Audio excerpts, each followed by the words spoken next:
Hello friends, welcome to crazy GK trick. दोस्तों, NTPC की master class series में आज देखिए हम पढ़ने वाले हैं इकोनॉमिक्स को। इकोनॉमिक्स से काफ़ी क्वेश्चन एग्जाम में देखने को मिलते हैं और बच्चे अक्सर इसी टॉपिक के क्वेश्चन गलत करते हैं। मैंने फ्रेंड्स काफ़ी रिसर्च कर उन क्वेश्चंस को निकाला है जो एग्जाम में लगातार पूछे जाते हैं और जिनकी संभावना ज़्यादा होती है पूछे जाने की। इस वीडियो में मैंने तकरीबन आपको 125 प्लस क्वेश्चंस दिए हैं। अगर आप हर एक क्वेश्चन को अच्छे से समझते हैं तो इंपॉर्टेंट फैक्ट के माध्यम से देखें तो हम तकरीबन 300 इंपॉर्टेंट फैक्ट कवर कर लेंगे, क्योंकि हर क्वेश्चन को मैं आपको समझाते हुए भी चलूंगा जिसके अंदर भी कुछ इन्फॉर्मेशन होती है। तो तकरीबन 300 इंपॉर्टेंट फैक्ट आपके कंप्लीट हो जाते हैं। एग्जाम से पहले आपको ये वीडियो ज़रूर देख के जाना है। 101% फ्रेंड्स आपको क्वेश्चन ज़रूर देखने को मिलेगा। बात करें कि हमने कौन कौन से टॉपिक कवर करे हैं इस वीडियो में, तो फ्रेंड्स हर एक टॉपिक से मैंने क्वेश्चन लिए। तकरीबन 17 ऐसे टॉपिक हैं इकोनॉमिक्स के जिससे मैंने क्वेश्चन इंक्लूड करें, जैसे कि introduction of economics, types and sector of economics, demand and supply, cost, production, consumption and market, national income and GDP, 5 year plan, money and banking, inflation, Maharatna, Navratna and PSU, monetary policy, unemployment, poverty, capital market and stock exchange, foreign investment and balance of payment, budget and physical policy, tax system, RBI and function, reports and index and international organisation. ये वो topic है जिनसे मैंने question जो है इस video में include करें हैं। एक और चीज़, इस वीडियो का अगर आपको पीडीएफ डाउनलोड करना है तो आप crazy GK trick application download कर लो, वहाँ से आपको ऑप्शन मिल जाएगा। वहाँ पर मैंने एक कोर्स क्रिएट कर रखा है, फ्री का कोर्स है। एनटीपीसी से पहले रिवीजन करने के हिसाब से मैंने आपके लिए कोर्स क्रिएट कर रखा है। फाउंडेशन कोर्स में कोर्स बाय अक्षय सर वाले फोल्डर के अंदर आपको ये पैकेज मिल जाएगा। इसमें आपको वीडियोज़ में मिल जाएंगे और प्रैक्टिस के लिए मॉक टेस्ट भी दे रखे हैं। वीडियो काफ़ी इंपॉर्टेंट होने वाला है फ्रेंड्स। वीडियो को आपको एंड तक देखना है, पूरा देखना है और ध्यान से सारी इन्फॉर्मेशन समझना भी है। चलिए बिना किसी देरी के हम सेशन को स्टार्ट करते हैं। पहला क्वेश्चन है, इकोनॉमिक्स शब्द का शाब्दिक अर्थ इनमें से किससे संबंधित है? इकोनॉमिक्स शब्द आया है ग्रीक शब्द ओइकोनोमिया से, जहाँ पर ओइकोस का मतलब क्या होता है घर और नोमोस का मतलब क्या होता है मैनेजमेंट, नियम या फिर प्रबंधन। तो इसका मतलब है कि घर या फिर संसाधनों का प्रबंधन। आसान शब्दों में अगर समझें तो किसी जोग्राफिकल एरिया में प्रोडक्शन, डिस्ट्रीब्यूशन और कंजम्पशन कैसे होता है, इसकी स्टडी करना ही इकोनॉमिक्स कहलाता है। इसीलिए इकोनॉमिक्स बेसिकली आर्थिक गतिविधियों का अध्ययन है, जैसे कि इनकम, एक्सपेंडिचर, ट्रेड किसी रीजन या फिर देश के अंदर। क्लियर? तो यहाँ पर बी आंसर सही होगा। नेक्स्ट क्वेश्चन लेते हैं, इनकम के बेसिस पर कितने प्रकार की अर्थव्यवस्थाएं होती हैं? तो कितने प्रकार की होती है? 4 प्रकार की। वर्ल्ड बैंक जो होता है हर साल सभी देशों को उनकी पर कैपिटा इनकम यानी प्रति व्यक्ति आय के हिसाब से 4 टाइप में डिवाइड करता है। फर्स्ट है लो इनकम कंट्रीज, वो देश जिनकी प्रति व्यक्ति सालाना आय होती है $1145 या उससे कम। मतलब इन देशों में एवरेज आदमी की जो इनकम होती है बहुत ही कम होती है। ज़्यादातर अफ्रीकन और कुछ एशिया देश इस कैटेगरी में देखने को मिलते हैं। Second, lower middle income countries, इन देशों की पर कैपिटा इनकम होती है 1146 से लेकर $4515 के बीच में। तीसरी होती है अपर मिडिल इनकम कंट्रीज, जिन देशों की पर कैपिटा इनकम होती है 4516 से $14,000 तक। ये देश डेवलपिंग से डेवलप्ड की ओर बढ़ रहे होते हैं। हाई इनकम कंट्रीज की बात करेंगे तो इनकी पर कैपिटा इनकम होती है $14,000 से ज़्यादा। ये सबसे रिच और डेवलप कंट्रीज होती हैं, जैसे कि United states, Germany, Japan, Australia, ये सभी। तो यहाँ पर सी ऑप्शन सही होगा 4। अगला क्वेश्चन है, कौन सी इकोनॉमी इंटरनेशनल ट्रेड को रिस्ट्रिक्ट नहीं करती हैं? तो फ्रेंड्स, ओपन इकोनॉमी जो होती है, खुली अर्थव्यवस्था, वो होती है जो दुनिया के बाकी देशों से गुड्स, सर्विसेज और कैपिटल का लेन देन बिना ज़्यादा रिस्ट्रिक्शन के करती हैं। इसका मतलब होता है कि ऐसी इकोनॉमी इंपोर्ट और एक्सपोर्ट को अलाउ करती हैं। तो यहाँ पर कौन सी इकोनॉमी इंटरनेशनल ट्रेड को रिस्ट्रिक्ट नहीं करती हैं? Open economy. ओपन इकोनॉमी की अगर एग्जाम्पल की बात करें तो अमेरिका का नाम आता है, भारत का नाम आता है। ये सब ओपन इकोनॉमी के एग्जाम्पल हैं। देखिए, भारत 1991 से पहले क्लोज्ड और बोल सकते हैं कि मिक्स्ड इकोनॉमी के ज़्यादा करीब था, लेकिन 1991 के एलपीजी रिफॉर्म्स के बाद इसे ओपन इकोनॉमी बना दिया गया है। भारत किस तरीके की अर्थव्यवस्था है? Developing mixed economy. और भारत एक ओपन इकोनॉमी भी है, लेकिन पूरी तरह नहीं, बल्कि कंट्रोल या फिर रेगुलेटेड रूप में। क्लोज्ड इकोनॉमी की बात करते हैं तो क्लोज्ड इकोनॉमी क्या होता है? ऐसा सिस्टम जहां किसी भी तरह का इंटरनेशनल ट्रेड नहीं होता है। एग्जाम्पल के तौर पर नॉर्थ कोरिया हो गया। मिक्स्ड इकोनॉमी क्या होता है? इसमें प्राइवेट और गवर्नमेंट दोनों सेक्टर मिलकर इकोनॉमी चलाते हैं। और प्लान्ड इकोनॉमी क्या होता है? नियोजित अर्थव्यवस्था जिसे बोला जाता है, जहां पर गवर्नमेंट पूरी इकोनॉमी को प्लान और कंट्रोल करती है। क्लियर? तो ए आंसर बिल्कुल सही होगा, ओपन इकोनॉमी। अगला क्वेश्चन लेते हैं, इकोनॉमिक्स के पिता के रूप में किसे जाना जाता है? फादर ऑफ द इकोनॉमिक्स किसे कहा जाता है? एडम स्मिथ को कहा जाता है। क्यों कहा जाता है? क्योंकि उन्होंने सबसे पहले इकोनॉमिक्स को एक साइंटिफिक सब्जेक्ट के रूप में समझाया। उनकी सबसे फेमस बुक कौन सी है?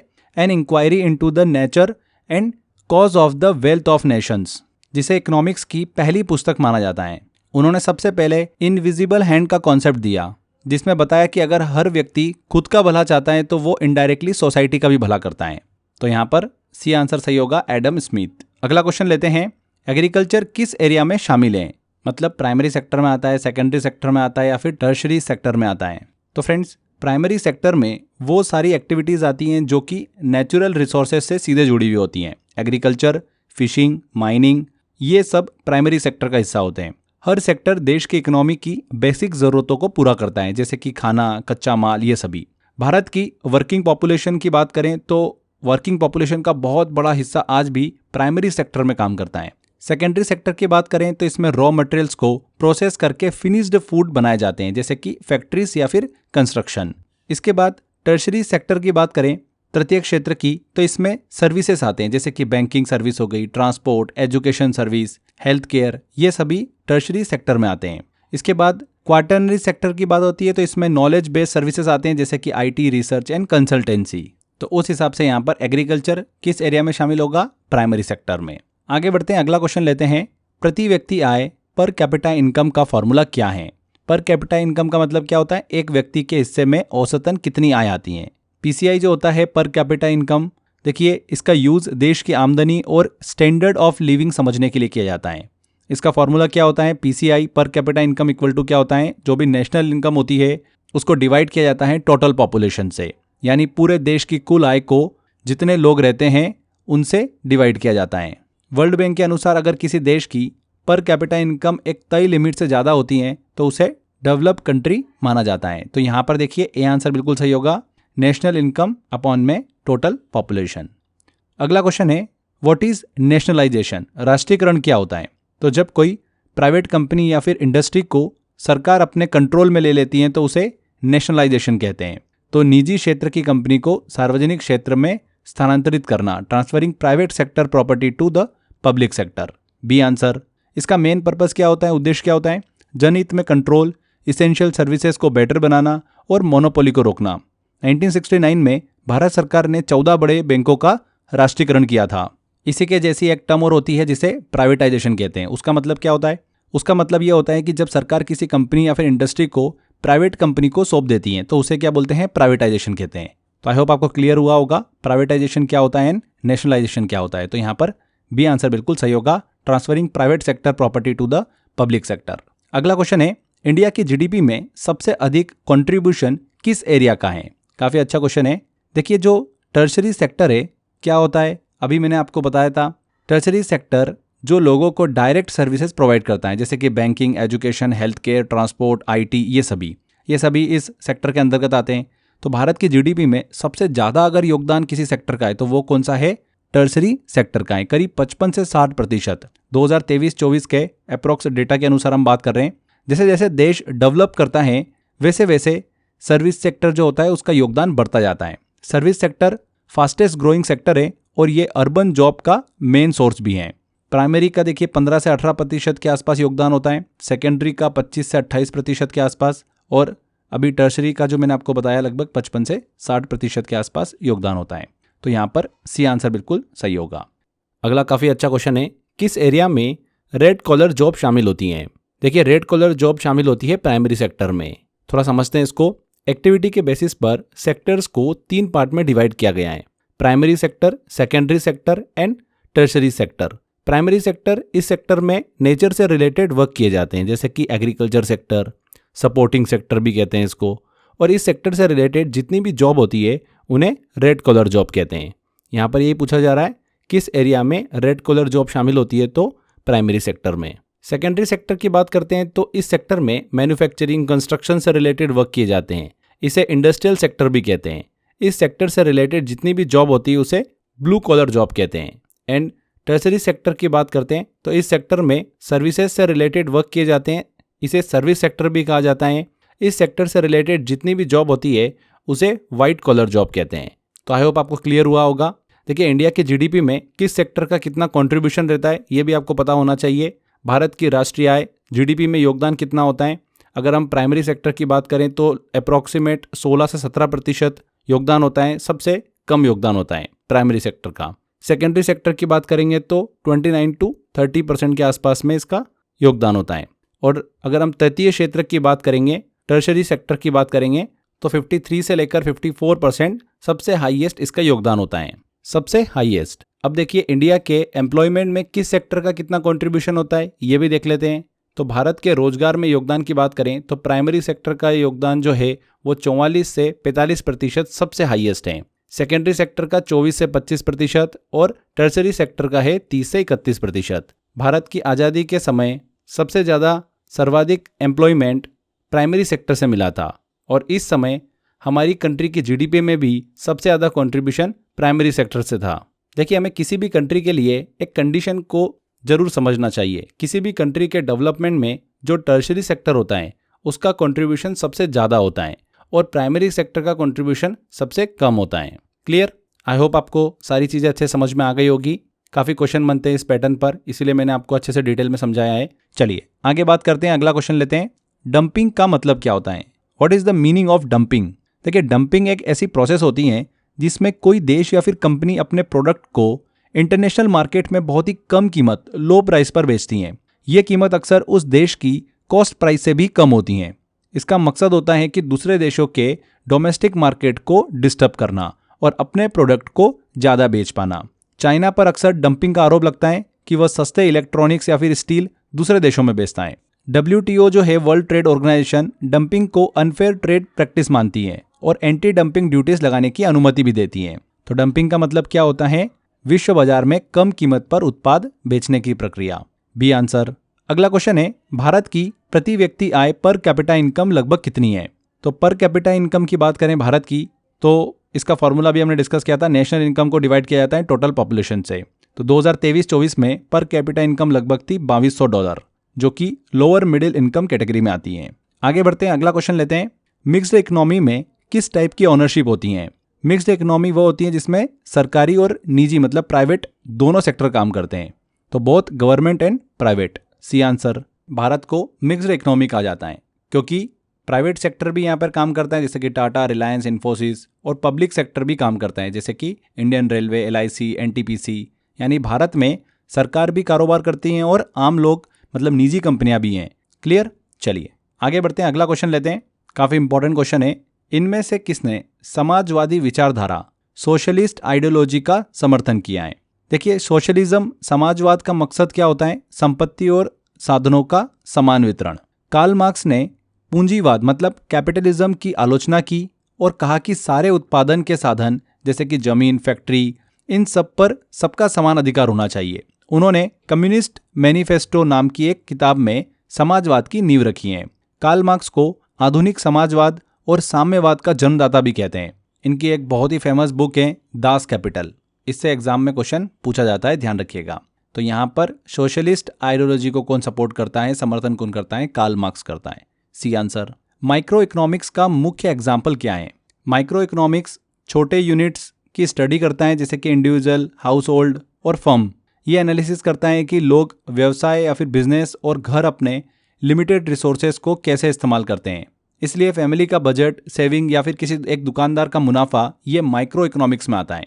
तो यहाँ पर माइक्रो इकोनॉमी का मुख्य एग्जाम्पल क्या है? परिवार के खर्च और बचत की योजना, planning of family expenses and savings. C answer.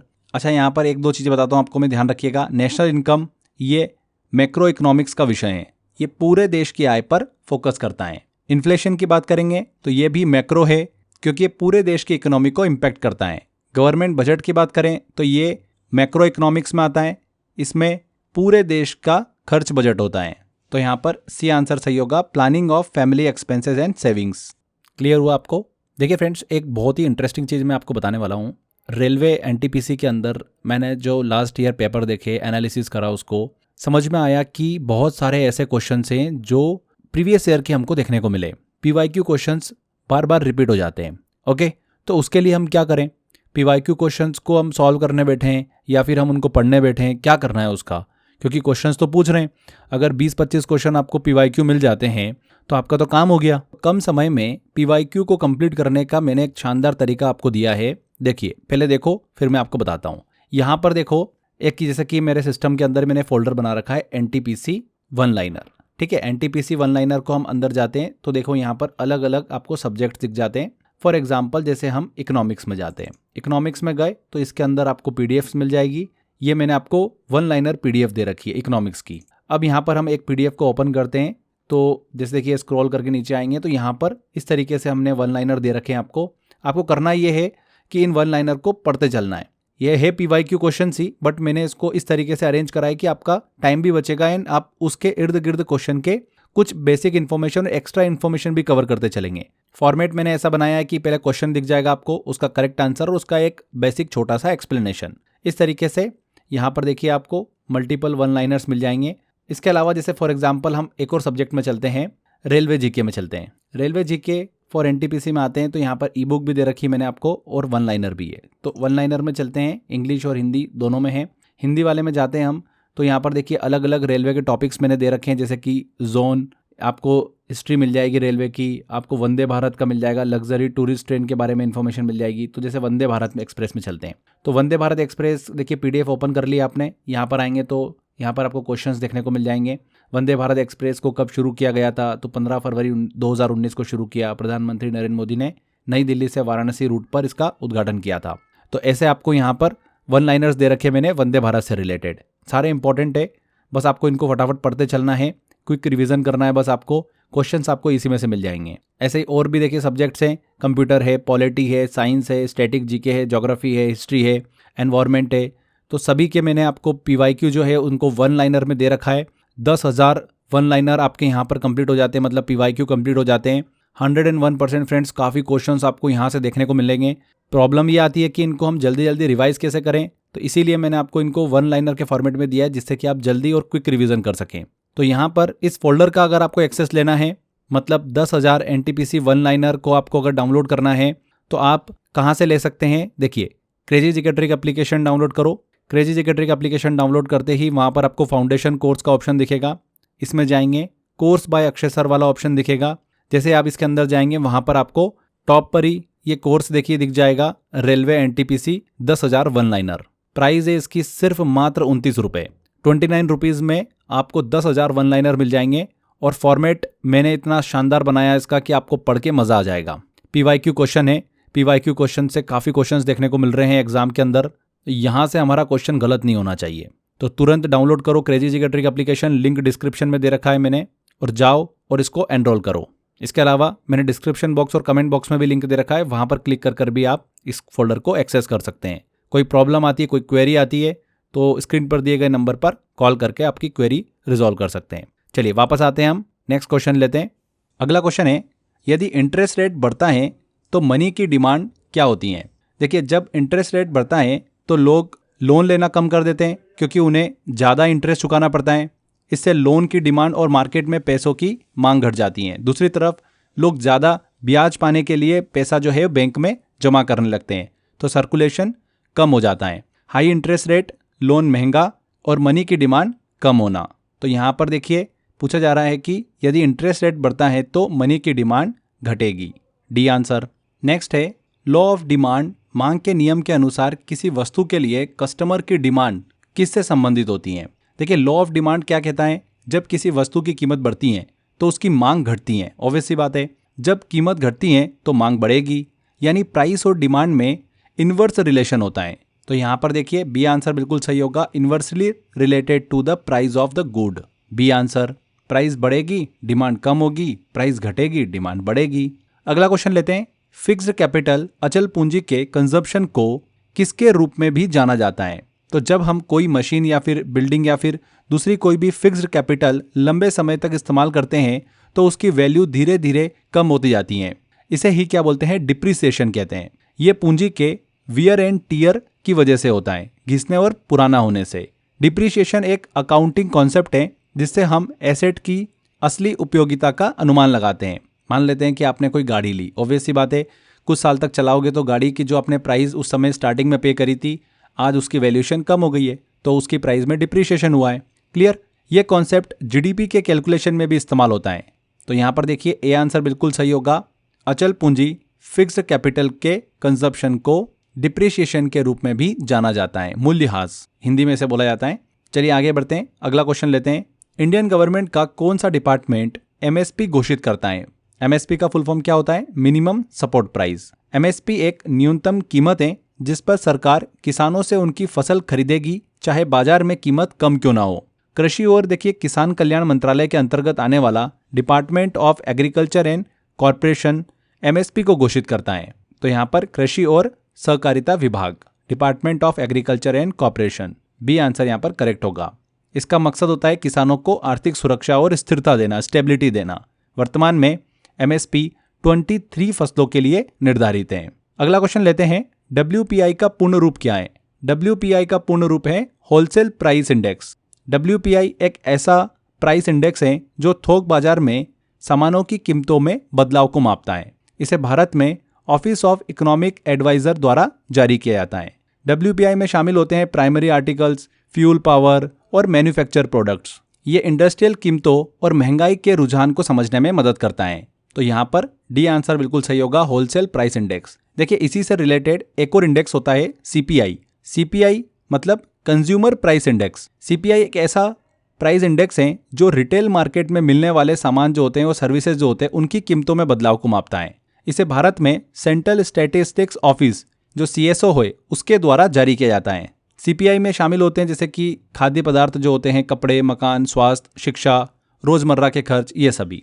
ये आम लोगों पर पड़ने वाली महंगाई जो होती है, इन्फ्लेशन, उसको समझने में मदद करता है। तो आपको दोनों इंडेक्स समझ में आया होगा, डब्ल्यूपीआई और सीपीआई। आगे बढ़ते हैं, वह धन जो पहले ही खर्च किया जा चुका है और जिसकी भरपाई नहीं की जा सकती उसे क्या कहेंगे? तो उसे क्या कहते हैं? संक कॉस्ट कहते हैं। संक कॉस्ट एक ऐसा खर्चा होता है जो पहले ही हो चुका होता है और जिसे अब वापस नहीं पाया जा सकता। मान लीजिए कि आपने एक मूवी का टिकट 200 में खरीदा, फिल्म देखने गए, लेकिन आधी फिल्म के बाद आपको लगने लगा कि यार ये तो बहुत ही बोरिंग फिल्म है। अब सवाल उठता है कि क्या आपको फिल्म छोड़कर निकल जाना चाहिए या फिर 200 बर्बाद न हो जाए, ये सोच में बैठकर पूरी फिल्म देखना चाहिए। यही है संक कॉस्ट फैलेसी। लोग अक्सर कहते हैं कि 200 खर्च कर ही दिए तो अब बैठ ही जाता हूँ, लेकिन ये सोच गलती होती है क्योंकि वो 200 तो अब वापस आएंगे नहीं, तो पैसा तो ऑलरेडी संक मतलब डूब चुका है। इसलिए इकोनॉमिक्स में कहा जाता है कि डिसीजन भविष्य के फायदे नुकसान देखकर लो, न कि बीते हुए खर्च को देखकर लो। संक कॉस्ट को डिसीजन मेकिंग में इग्नोर किया जाता है क्योंकि वो फ्यूचर को इम्पैक्ट नहीं करता, वो पास्ट का खर्च होता है, न कि भविष्य की कोई लाइबिलिटी होती है, जिम्मेदारी होती है। चलिए आगे बढ़ते हैं, अगला क्वेश्चन लेते हैं। जब हम एनएनपी को कुल पॉपुलेशन से डिवाइड करते हैं तो हमें क्या प्राप्त होता है? देखिए, जब हम देश का एनएनपी मतलब नेट नेशनल प्रोडक्ट यानी राष्ट्रीय शुद्ध उत्पाद को टोटल पॉपुलेशन से डिवाइड करते हैं तो हमें पर कैपिटा इनकम पीसीआई मिलता है। यह बताती है कि प्रति व्यक्ति औसतन कितनी आय हो रही है। इसका फॉर्मूला क्या होता है? Per capita income equal to क्या होता है? NNP at a factor cost divide by total population. Clear? तो यहाँ पर डी आंसर बिल्कुल सही होगा। अगला क्वेश्चन है, सकल राष्ट्रीय उत्पाद से डिप्रिसिएशन घटाने पर क्या प्राप्त होता है? तो ग्रॉस नेशनल प्रोडक्ट की बात हो रही है, यहाँ पर जीएनपी की बात हो रही है। जीएनपी में से डिप्रिसिएशन को घटा दें तो क्या प्राप्त होता है, ये पूछा जा रहा है। तो जीएनपी देश द्वारा एक साल में कमाया गया कुल उत्पादन, सभी नागरिकों की आय प्लस विदेशी कमाई भी होती है। इसमें से डिप्रिसिएशन यानी मूल्यह्रास, जो पुराने संसाधन होते हैं उनके खराब होने या फिर घटने की लागत भी जुड़ी हुई होती है। जब हम जीएनपी से डिप्रिसिएशन को घटा देते हैं तब हमें मिलता है एनएनपी, नेट नेशनल प्रोडक्ट। ये देश की वास्तविक कमाई होती है, यानी जो उत्पादन घटने के बाद बचा। तो एनएनपी क्या होता है? Equal to GNP minus depreciation. यहाँ पर बी आंसर बिल्कुल सही होगा, शुद्ध राष्ट्रीय उत्पादन, नेट नेशनल प्रोडक्ट। अगला क्वेश्चन है, इंडिया में नेशनल इनकम की गणना कौन करता है? तो एनएसओ करता है, नेशनल स्टैटिस्टिकल ऑफिस इसकी गणना करता है भारत में राष्ट्रीय आय की। ये ministry of statistics and programme implementation के अंतर्गत आता है। सीएसओ, जीडीपी, जीएनपी, एनएनपी जैसे जो इंडिकेटर्स होते हैं वो भी पब्लिश करता है।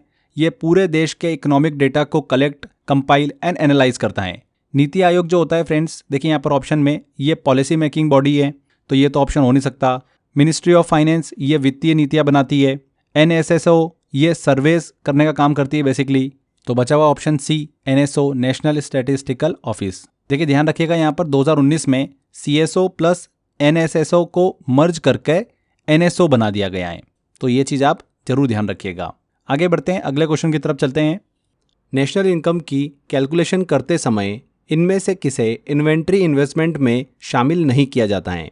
देखिए इन्वेंट्री इन्वेस्टमेंट एक साल में जितना माल स्टॉक में जमा हुआ है, ठीक है, ये होता है। ये 3 चीज़ों से बनता है, finished goods, raw materials and semi finished goods से।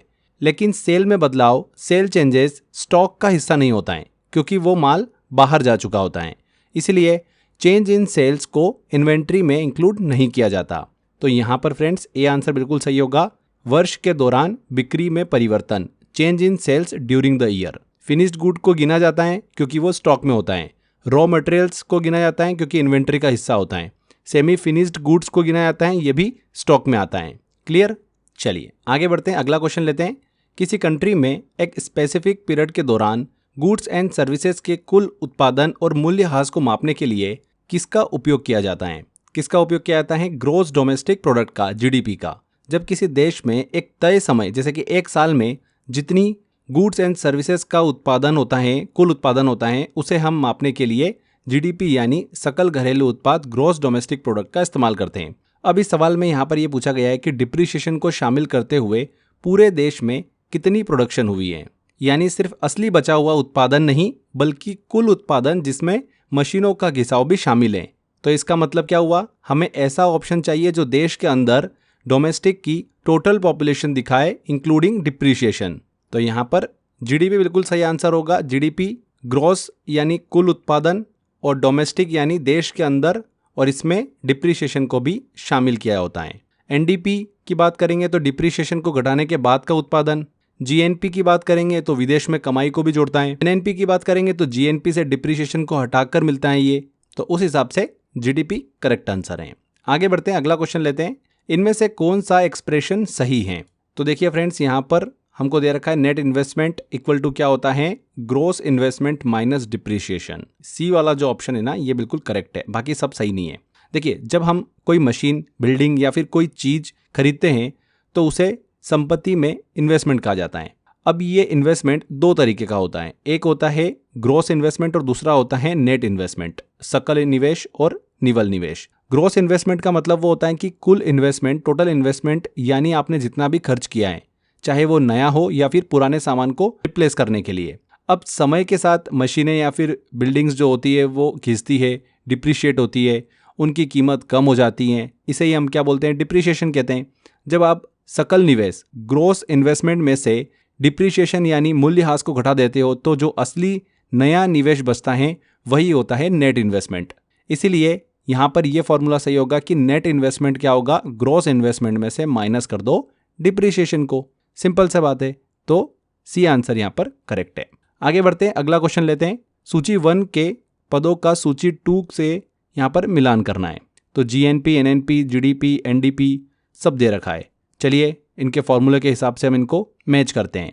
GNP की बात कर रहे हैं, ग्रोस नेशनल प्रोडक्ट की, तो GDP plus net factor income from abroad, मतलब देश के नागरिकों की कुल कमाई, चाहे वो कमाई भारत में हो या फिर विदेश में हो, इसमें विदेशी आमदनी भी जुड़ जाती है GNP में, ग्रोस नेशनल प्रोडक्ट। तो D वाला यहाँ पर हमको मैच करना है। तो पहले का हो गया D, ऑप्शन यहीं पर देखिए क्लियर हो गया है। आगे और भी देख लेते हैं हम। NNP, नेट नेशनल प्रोडक्ट, इसका फॉर्मूला क्या होता है? GNP में से माइनस होता है डिप्रिसिएशन। जब GNP में से पुरानी मशीनों की घिसावट, टूट फूट, डिप्रिसिएशन हटा देते हैं तो बचता है, उसे क्या बोलते हैं? NNP कहते हैं। तो इसका क्या हो गया? A हो गया, 2 का हो गया A। तीसरा देखते हैं GDP। GDP मतलब ग्रॉस डोमेस्टिक प्रोडक्ट, इसका फॉर्मूला क्या होता है? C plus I plus G plus X minus M। C हो गया यहाँ पर कंजम्पशन, I हो गया इन्वेस्टमेंट, G4 हो गया गवर्नमेंट स्पेंडिंग, X हो गया एक्सपोर्ट, M हो गया इंपोर्ट। देश के अंदर एक साल में जो भी चीज़ें बनी और सेवाएं दी गई उनका कुल मूल्य, वही होता है GDP। तो यहाँ पर तीसरे का क्या हो गया फ्रेंड्स? B हो गया। एंड लास्ट वाला बचा NDP, नेट डोमेस्टिक प्रोडक्ट, इसका फॉर्मूला क्या होता है? GDP में से माइनस कर दो डिप्रिसिएशन को, तो क्या बच जाता है? NDP बच जाता है। GDP में से डिप्रिसिएशन, घिसावट को माइनस करने के बाद यह दिखाता है कि देश के अंदर असली उत्पादन, रियल वैल्यू कितना हुआ है।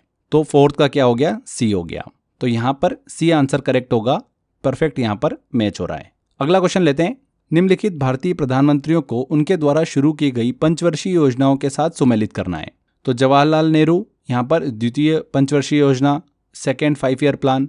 मनमोहन सिंह की बात करेंगे तो 11वीं पंचवर्षीय योजना 2007 से 2022 के बीच में, ये योजना यूपीए सरकार के समय शुरू हुई थी। अटल बिहारी वाजपेयी की बात करेंगे तो 10वीं पंचवर्षीय योजना 2002 से 2007। तो यहाँ पर डी आंसर बिल्कुल सही होगा, ए, सी और बी।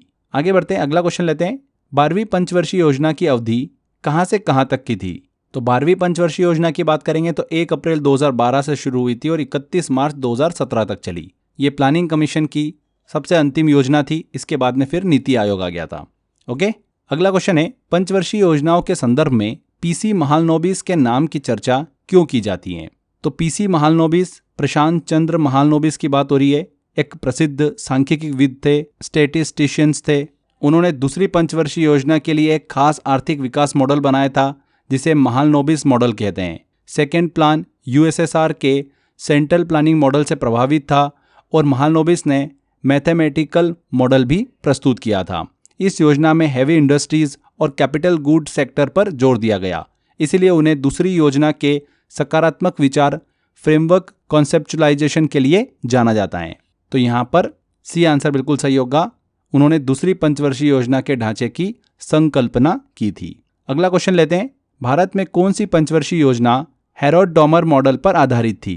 हेरोड-डॉमर ग्रोथ मॉडल एक क्लासिकल माइक्रो इकोनॉमिकल मॉडल है जिसमें जोर दिया गया सेविंग, इन्वेस्टमेंट, इनके जरिए आर्थिक वृद्धि पर। भारत की पहली पंचवर्षीय योजना इसी मॉडल पर आधारित थी, 1951 से लेकर 1956 के बीच में पहली पंचवर्षीय योजना। तो सी आंसर यहाँ पर बिल्कुल करेक्ट होगा। इसका मुख्य उद्देश्य क्या था? कृषि और सिंचाई पर ध्यान देना ताकि आधारभूत विकास हो सके। आगे बढ़ते हैं, भारत के प्लानिंग कमीशन के अंतिम उपाध्यक्ष कौन थे? कौन थे friends? Montek Singh Ahluwalia. Planning commission को 2014 में भंग कर दिया गया और उसकी जगह पर नीति आयोग आ गया। प्लानिंग कमीशन की स्थापना 1950 में हुई थी और मोंटेक सिंह के लीडरशिप में 12वीं पंचवर्षीय योजना बनी थी। मोंटेक सिंह आलूवालिया वर्ष 2004 से लेकर प्लानिंग कमीशन के अंत 2014 तक उपाध्यक्ष रहे, डिप्टी चेयरमैन रहे। अंतिम प्रधानमंत्री जिनके तहत प्लानिंग कमीशन कार्य कर रहा था वो थे डॉक्टर मनमोहन सिंह। तो यहाँ पर मोंटेक सिंह आलूवालिया, ए आंसर बिल्कुल करेक्ट होगा। आगे बढ़ते हैं, अगला क्वेश्चन है, राष्ट्रीय विकास परिषद एनडीसी किस वर्ष स्थापित की गई थी? National development council. तो नेशनल डेवलपमेंट काउंसिल की स्थापना 6 अगस्त 1952 को की गई थी। इसका उद्देश्य क्या था? केंद्र और राज्य सरकारों के बीच विकास योजनाओं का समन्वय, योजना आयोग के द्वारा बनाई गई योजनाओं को सहमति और मार्गदर्शन देना। तो 1952 में इसकी स्थापना हुई थी। किस पंचवर्षीय योजना को गॉडगिल योजना के नाम से भी जाना जाता है? बहुत बार एग्जाम के अंदर रिपीट होता है क्वेश्चन। गॉडगिल योजना का नाम डी.आर. गॉडगिल के नाम पर पड़ा, जो एक प्रसिद्ध अर्थशास्त्री थे। उन्होंने तीसरी पंचवर्षीय योजना जो 1961 से 1966 के लिए चली, इस पंचवर्षीय योजना के लिए उन्होंने रिसोर्स एलोकेशन मॉडल प्रस्तावित किया था, जिसे बाद में गॉडगिल फॉर्मूला भी कहा गया। ये योजना कृषि और उद्योग में संतुलन पर आधारित थी। तो तीसरी पंचवर्षीय योजना यहाँ पर करेक्ट आंसर होगा, थर्ड 5 ईयर प्लान। अगला क्वेश्चन आता है, सामाजिक न्याय और समानता के साथ विकास किस योजना का फोकस था? Growth with social justice and equality. तो किस योजना का फोकस था? 9वीं पंचवर्षीय योजना, 9th 5 ईयर प्लान, जो 1997 से 2002 के बीच में चला। इस पंचवर्षीय योजना का उद्देश्य क्या था? Inclusive growth, social justice and poverty रेडिकेशन, गरीबी हटाओ। इसका नारा था growth with social justice and equality. यह योजना सामाजिक और आर्थिक असमानताओं को कम करने के लिए बनाई गई थी। यहाँ पर ए आंसर बिल्कुल करेक्ट होगा। अगला क्वेश्चन है, किस पंचवर्षीय योजना में सबसे कम विकास दर दर्ज की गई? लोवेस्ट ग्रोथ रेट कब रिकॉर्ड की गई? कौन सी पंचवर्षीय योजना है? Third 5 year plan. 1961 से 1966 के बीच में ये पंचवर्षीय योजना चली थी। इस पंचवर्षीय योजना के दौरान 1962 का भारत चीन युद्ध भी हुआ, 1965 का भारत पाकिस्तान युद्ध और भारी सूखा भी देखने को मिला था। इस वजह से सबसे कम विकास दर यहाँ पर दर्ज की गई। इन घटनाओं की वजह से विकास की रफ्तार जो है बहुत धीमी रही। इस योजना की वास्तविक औसत वार्षिक विकास दर जो है लगभग 2.4% थी, जो अब तक की सबसे कम दर्ज की गई दर मानी जाती है। तो बी आंसर यहाँ पर सही होगा, थर्ड 5 ईयर प्लान। भारत की पहली पंचवर्षीय योजना का मुख्य लक्ष्य क्या था? तो फर्स्ट 5 ईयर प्लान का मुख्य उद्देश्य क्या था? Agriculture and irrigation based development. तो यहाँ पर बी आंसर। गरीबी हटाओ का नारा किस योजना ने दिया? गरीबी हटाओ का नारा जो है ये 5वीं पंचवर्षीय योजना के दौरान हमको देखने को मिलता है।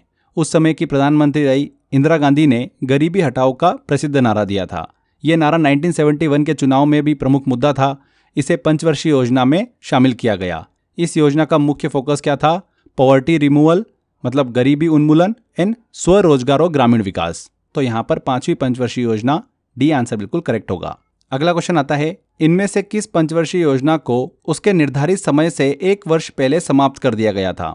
कौन सी योजना थी वो? 5वीं पंचवर्षीय योजना। 5th 5 ईयर प्लान की अवधि थी 1974 से 1979, लेकिन इसे 1978 में ही समाप्त कर दिया गया था, जब जनता पार्टी की सरकार सत्ता में आई और इंदिरा गांधी सरकार की बनाई गई योजना को समाप्त कर दिया गया। इसके बाद 1978 से 1980 तक का समय रोलिंग प्लान पीरियड के रूप में चलता है। रोलिंग प्लान का मतलब क्या होता है? एक ऐसा मॉडल, ऐसी योजना, ऐसी प्लानिंग जो हर साल रिवाइज की जाती है। यानी आप 1 साल के लिए योजना बनाते हैं, लेकिन अगले साल आप उसमें ज़रूरत के हिसाब से रिवाइज मतलब बदलाव करते रहते हैं। तो यहाँ पर सी आंसर बिल्कुल सही होगा। 1 वर्ष पहले समाप्त कर दिया गया था 5th पंचवर्षीय योजना को। भारत में सूक्ष्म वित्त संस्थानों मतलब माइक्रो फाइनेंस इंस्टीट्यूशंस के लिए दिशा निर्देश, इंस्ट्रक्शन इनमें से कौन जारी करता है? माइक्रो फाइनेंस इंस्टीट्यूशंस छोटे स्मॉल लोन्स देने वाली संस्था होते हैं जो ज़्यादातर गरीब और ग्रामीण इलाकों में काम करते हैं। इन इंस्टीट्यूशन को रेगुलेट करने और उनके लिए जो गाइडलाइन बनाने का काम होता है, जारी करने का काम होता है, वो अधिकार आरबीआई के पास होता है। आरबीआई ने 2022 में माइक्रो फाइनेंस इंस्टीट्यूशंस के लिए एक नया रेगुलेटरी फ्रेमवर्क भी जारी किया था। माइक्रो फाइनेंस इंस्टीट्यूशंस को नॉन बैंकिंग फाइनेंशियल कंपनी की तरह ट्रीट किया जाता है, इसीलिए ये आरबीआई के नियंत्रण में आते हैं। तो यहाँ पर डी आंसर बिल्कुल सही होगा, आरबीआई। अगला क्वेश्चन है, जब भारतीय रिजर्व बैंक रेपो रेट को कम करता है तो मुद्रा आपूर्ति में क्या होता है? मतलब यहाँ पर पूछा जा रहा है मनी सप्लाई पर क्या इफेक्ट पड़ता है। तो रेपो रेट वो रेट होता है जिस पर आरबीआई कमर्शियल बैंकों को शॉर्ट टर्म लोन देता है। अगर आरबीआई रेपो रेट घटाता है तो बैंकों के लिए पैसा उधार लेना सस्ता हो जाता है।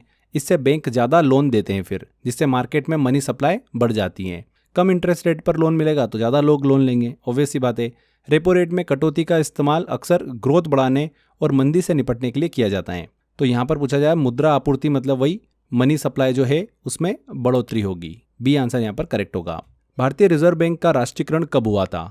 When was the reserve bank of India nationalised? 1 जनवरी 1949 को। आरबीआई की स्थापना 1 अप्रैल 1935 को हुई थी, लेकिन यह एक प्राइवेट संस्था थी उस समय। भारत की स्वतंत्रता के बाद में आरबीआई को नेशनलाइज किया गया ताकि ये पूरी तरीके से सरकार के कंट्रोल में आ सके। इसका राष्ट्रीयकरण जो है 1 जनवरी 1949 को किया गया। इसके बाद आरबीआई भारत की केंद्रीय बैंक बन गई जो मौद्रिक नीति, मॉनेटरी पॉलिसी, मुद्रा प्रबंधन और बैंकिंग सिस्टम को रेगुलेट करती हैं। आगे बढ़ते हैं, किसी अर्थव्यवस्था में, इकोनॉमी में मुद्रा का मुख्य काम क्या होता है? मतलब प्राइमरी फंक्शन ऑफ मनी का यहाँ पर पूछा जा रहा है। तो मनी का सबसे मुख्य काम क्या होता है? मीडियम ऑफ एक्सचेंज, माध्यम के रूप में काम करना। ये जो बार्टर सिस्टम है उसकी दिक्कतों को दूर करती है। पैसा मिलने से हम गुड्स और सर्विसेज को आसानी से खरीद और बेच सकते हैं। इसके अलावा मूल्य मापने का एक माध्यम भी है। टू फैसिलिटेट एक्सचेंज, विनिमय को सुगम बनाता है मुद्रा मतलब मनी। सी आंसर। इनमें से कौन भारत में एक माइक्रो फाइनेंस संस्था का उदाहरण है?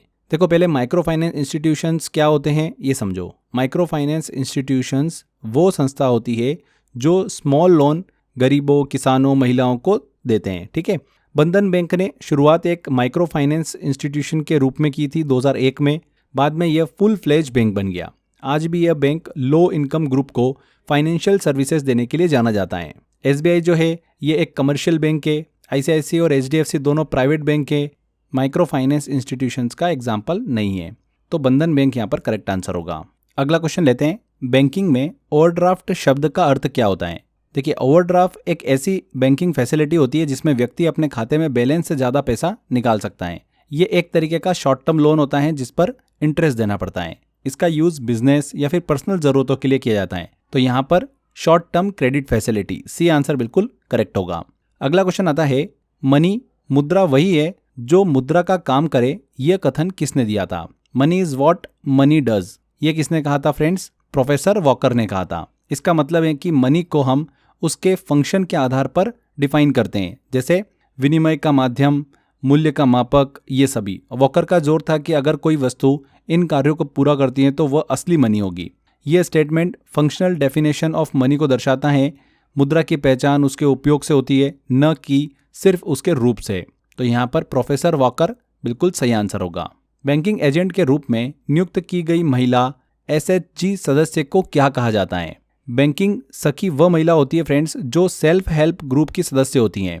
उसे बैंकिंग सेवाओं लोगों तक पहुंचाने के लिए ट्रेन किया जाता है। बैंक सखी ग्रामीण और दूर दराज क्षेत्रों में लोगों को बैंकिंग सेवा जैसे कि लोन देना, पैसा जमा करना या फिर लोन की जानकारी देती हैं। ये पहल खासतौर पर महिला सशक्तिकरण और फाइनेंशियल इंक्लूजन के लिए शुरू की गई थी। बैंक सखी को बैंक और सरकारी योजनाओं के तहत ट्रेनिंग, आईडी और कमीशंस भी दिया जाता है। तो यहाँ पर फ्रेंड्स बैंक सखी बिल्कुल करेक्ट आंसर होगा। नेक्स्ट है फेट मनी का क्या अर्थ होता है? देखो फेट मनी जो होती है मतलब ऐसा पैसा जिसका खुद का कोई भी खास वैल्यू नहीं होता है, लेकिन फिर भी लोग उसे मानते हैं क्योंकि सरकार कहती है कि ये वैध है।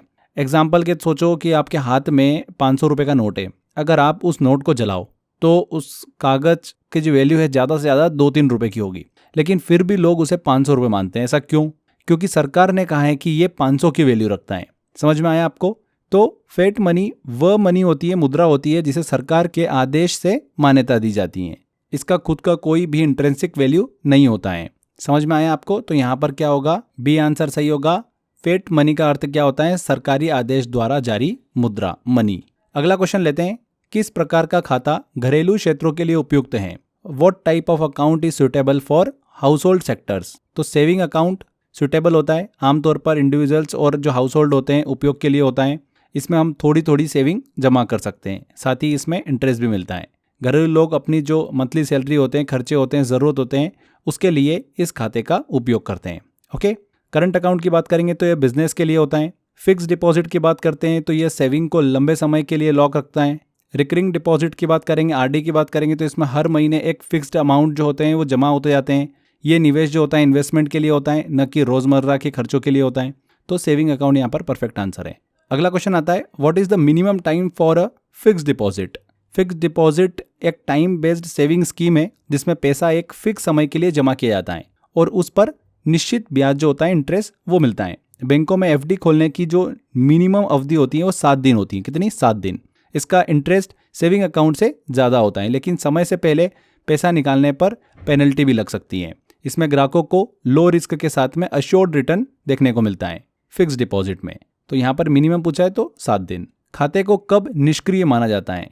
अकाउंट जो होता है कब कंसिडर किया जाता है डोरमेंट? तो फ्रेंड्स, अगर किसी बैंक खाते में लगातार 2 साल तक कोई भी ट्रांजैक्शन नहीं होता है, लेन देन नहीं होती है, तो उसे डोरमेंट अकाउंट कर दिया जाता है। डोरमेंट खाता उपयोग में नहीं होता है और इसे एक्टिव करने के लिए फिर से बैंक में केवाईसी और रिटर्न रिक्वेस्ट देना होता है। तो यहाँ पर पूछा जा रहा है खाते को कब निष्क्रिय माना जाता है, मतलब डोरमेंट माना जाता है? 2 साल के लिए कोई लेन देन न होने पर। तो यहाँ पर फ्रेंड्स, जिस तरीके से अभी तक आपने इस लेक्चर को देखा है, जिस तरीके से हमने अभी तक चीज़ों को समझा है, अगर आप इसी तरीके से इस पैटर्न से जीएस मतलब जनरल स्टडी को कंप्लीट करना चाहते हो तो फ्रेंड्स मैंने आप सभी के लिए 100 आवर जीएस का एक कोर्स डिज़ाइन कर रखा है। इस कोर्स के अंदर फ्रेंड्स मैंने आपको 8 सब्जेक्ट कंप्लीट कराए हैं। अलग अलग सब्जेक्ट हमको जीएस में पढ़ना होते हैं, जैसे कि history, geography, polity, economics, art and culture, sports, multiple subjects हमको कवर करना होते हैं। वो सारे सब्जेक्ट इस 100 आवर जीएस के अंदर मैंने आपको प्रोवाइड करे हैं, क्योंकि जीएस के साथ में सबसे बड़ी प्रॉब्लम ये होती है कि इसका सिलेबस कंप्लीट करना एंड उसका प्रॉपर रिविजन भी करना।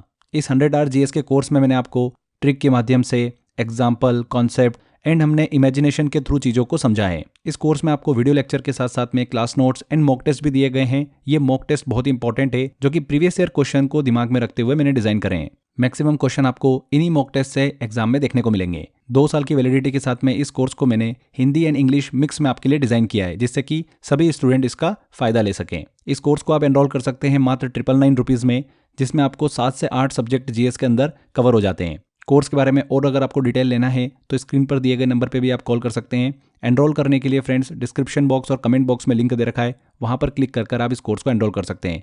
इसके अलावा crazy GK trick application download कर लीजिए, वहां पर फाउंडेशन कोर्स में कोर्स बाय अक्षय सर में आपको ऑप्शन मिल जाएगा। तो छोटी सी इन्फॉर्मेशन थी, आई थिंक आपके लिए काफ़ी ज़्यादा हेल्पफुल होने वाली है। चलिए वापस आते हैं हमारे लेक्चर पर। अगला क्वेश्चन लेते हैं, क्रॉस्ड चेक क्या होता है? तो एक चेक जिसके ऊपर बाईं ओर 2 हमको पैरेलल लाइन देखने को मिलती है, उसे ही हम क्या बोलते हैं? क्रॉस्ड चेक बोलते हैं। ये एक बहुत ही ज़्यादा सिक्योर चेक होता है। इसे सिर्फ बैंक अकाउंट में ही जमा किया जा सकता है। इसमें नगद भुगतान जो होता है, मतलब कैश, वो नहीं दिया जाता है। इसका उद्देश्य यही होता है, एम यही होता है कि पैसे को सीधे खाते में ट्रांसफ़र करना ताकि गलत हाथों में न जाए। ओके, तो यहाँ पर ए आंसर बिल्कुल करेक्ट होगा। चेक कब पुराना हो जाता है? जब चेक इशू की तारीख से जिस भी डेट पर इशू किया गया है उसे 3 महीने के बाद बैंक में जमा किया जाता है तो वह स्टेल चेक कहलाता है। क्या कहलाता है? Stale cheque. तो यहाँ पर चेक कब पुराना हो जाता है? 3 महीने बाद, बी आंसर। नेक्स्ट है, IFSC कोड में कितने अंक होते हैं? IFSC का फुल फॉर्म क्या होता है? Indian financial system code. एक 11 कैरेक्टर का कोड होता है जो हर बैंक ब्रांच की एक अलग पहचान होती है। इसका फॉर्मेट ऐसा होता है, देखिए, पहले 4 लेटर जो होते हैं वो बैंक का नाम होता है, 5वां कैरेक्टर जो होता है हमेशा 0 होता है, आखिरी के 6 डिजिट जो होते हैं वो ब्रांच कोड होते हैं। ये कोड NEFT, RTGS, IMPS जैसे ऑनलाइन ट्रांजेक्शन में ज़रूरी होता है। तो यहाँ पर 11 सी आंसर बिल्कुल करेक्ट होगा। MICR कोड का उपयोग क्या है? MICR, देखिए इसका फुल फॉर्म क्या होता है? Magnetic ink character recognition. MICR code एक 9 डिजिट का कोड होता है जो हर बैंक ब्रांच को यूनिकली पहचानता है, जैसे कि IFSC कोड। ये कोड चेक के नीचे छपा हुआ होता है और इसका इस्तेमाल चेक को जल्दी और सुरक्षित तरीके से क्लियर करने में होता है। MICR टेक्नोलॉजी बैंक को यह पहचानने में मदद करती है कि चेक कौन से बैंक और ब्रांच से जुड़ा हुआ है। इससे मैनुअल एरर्स जो होती है वो कम हो जाती है और क्लियरिंग प्रोसेस जो होता है वो फास्ट होता है। MICR कोड की बात करेंगे तो स्टार्टिंग के जो 3 इसमें कैरेक्टर होते हैं वो सिटी कोड बताते हैं, पिन कोड जैसा होता है। अगले जो 3 कैरेक्टर होते हैं वो बैंक कोड बताते हैं और लास्ट के 3 जो कोड होते हैं, कैरेक्टर होते हैं, वो ब्रांच कोड बताते हैं। क्लियर? अगला क्वेश्चन लेते हैं, पोस्ट डेटेड चेक क्या होता है? पोस्ट डेटेड चेक PDC वह चेक होता है जो फ्यूचर डेट पर लिखा गया हो। मतलब चेक आज लिखा गया है लेकिन उसे उस तारीख के बाद ही कैश किया जा सकता है जो उस पर लिखी हुई होती हैं। बैंक ऐसे चेक को उस तारीख से पहले क्लियर नहीं करता है। इसका इस्तेमाल EMI, रेंट या फिर फ्यूचर पेमेंट के लिए किया जाता है। बेसिकली ये एक लीगल चेक होता है लेकिन वैलिड तभी माना जाता है जब उस तारीख पर बैंक में पैसा मौजूद हो। तो यहाँ पर ए आंसर बिल्कुल सही होगा, a cheque issued with a future date. अगला क्वेश्चन लेते हैं, इकोनॉमिक्स में बहुत गहरी, लंबी और दर्दनाक मंदी को क्या कहा जाता है? तो पेनफुल रिसेशन को क्या कहा जाता है फ्रेंड्स? डिप्रेशन कहा जाता है, अवसाद कहा जाता है हिंदी में। जब इकोनॉमी में लगातार कई सालों तक बहुत ज़्यादा गिरावट होती है तब उसे कहते हैं डिप्रेशन। ये रिसेशन से भी अधिक गंभीर और लंबी होती हैं। इसमें GDP बहुत ज़्यादा गिर जाती है, बेरोजगारी बढ़ती है, बैंक फेल हो जाते हैं और इन्वेस्टमेंट रुक जाता है। यहाँ पर देखिए और भी ऑप्शन दे रखे हैं जैसे कि डिफ्लेशन। डिफ्लेशन क्या होता है? जब सामानों की कीमतें लगातार गिरती हैं, लोग खर्च करना बंद कर देते हैं, उसे बोलते हैं इसको। इन्फ्लेशन की बात करें तो जब कीमतें बढ़ती हैं जिससे रुपए की जो क्रय शक्ति होती है वो घट जाती है, इन्फ्लेशन। डिवैल्यूएशन क्या होता है? जब सरकार खुद अपनी करेंसी की कीमत घटा देती है। यहाँ पर ए आंसर बिल्कुल करेक्ट होगा। आगे बढ़ते हैं, अगला क्वेश्चन लेते हैं, 1929 की महामंदी इनमें से किस क्षेत्र में शुरू हुई थी? तो ग्रेट डिप्रेशन की शुरुआत जो हुई थी अमेरिका से हुई थी, खास करके न्यूयॉर्क स्टॉक एक्सचेंज के क्रैश के कारण। इसे ब्लैक ट्यूसडे कहा गया जब शेयर बाजार अचानक गिर पड़ा था 29 अक्टूबर 1929 में। यह मंदी अमेरिका से शुरू होकर पूरी दुनिया में फैल गई, यूरोप, एशिया, अफ्रीका, सब जगह पर। अर्थव्यवस्था पूरी तरीके से ठप हो गई, बैंक फेल हुए, करोड़ों लोग बेरोजगार भी हो गए। ये घटना जो है इकोनॉमिक्स में सबसे बड़ा बदलाव लेकर आई। तो किस क्षेत्र में शुरू हुई थी ये? नॉर्थ अमेरिका से, उत्तरी अमेरिका से। अगला क्वेश्चन लेते हैं, आर्थिक विकास आमतौर पर किसके साथ युग्मित होता है? तो इन्फ्लेशन के साथ। देखिए, जब देश की अर्थव्यवस्था ग्रोथ करती है तो लोग ज़्यादा कमाते हैं और खर्च करते हैं, जिससे डिमांड बढ़ती है। फिर डिमांड बढ़ने से सामान और सेवाओं जो सर्विसेज होती है उनकी कीमत भी बढ़ जाती है। इसे ही क्या बोलते हैं? हम इन्फ्लेशन कहते हैं। इसीलिए ज़्यादातर मामलों में इकोनॉमिक ग्रोथ और इन्फ्लेशन साथ साथ चलते हैं। यदि इन्फ्लेशन कंट्रोल होता है तो इसे हेल्दी इन्फ्लेशन कहा जाता है। RBI जैसे संस्था जो होते हैं इसे मॉनेटरी पॉलिसी के जरिए कंट्रोल करते हैं। तो यहाँ पर बी आंसर सही होगा, इन्फ्लेशन। आगे बढ़ते हैं, अगला क्वेश्चन है, यहाँ पर देखिए मुद्रा के मूल्य और अर्थव्यवस्था में कीमत के स्तर के बीच में क्या रिलेशन होता है? Relation between the value of money and the price level in the economy. जब सामान की कीमतें बढ़ती हैं, मतलब इन्फ्लेशन, तो रुपए की वैल्यू जो होती है वो घट जाती है। यानी आप पहले जितना सामान 100 रुपये में खरीदते थे अब कम मिलेगा। बेसिकली ये इन्वर्स रिलेशनशिप है। प्राइस बढ़ेगी, मनी की वैल्यू कम होगी, प्राइस घटेगी, मनी की वैल्यू बढ़ेगी।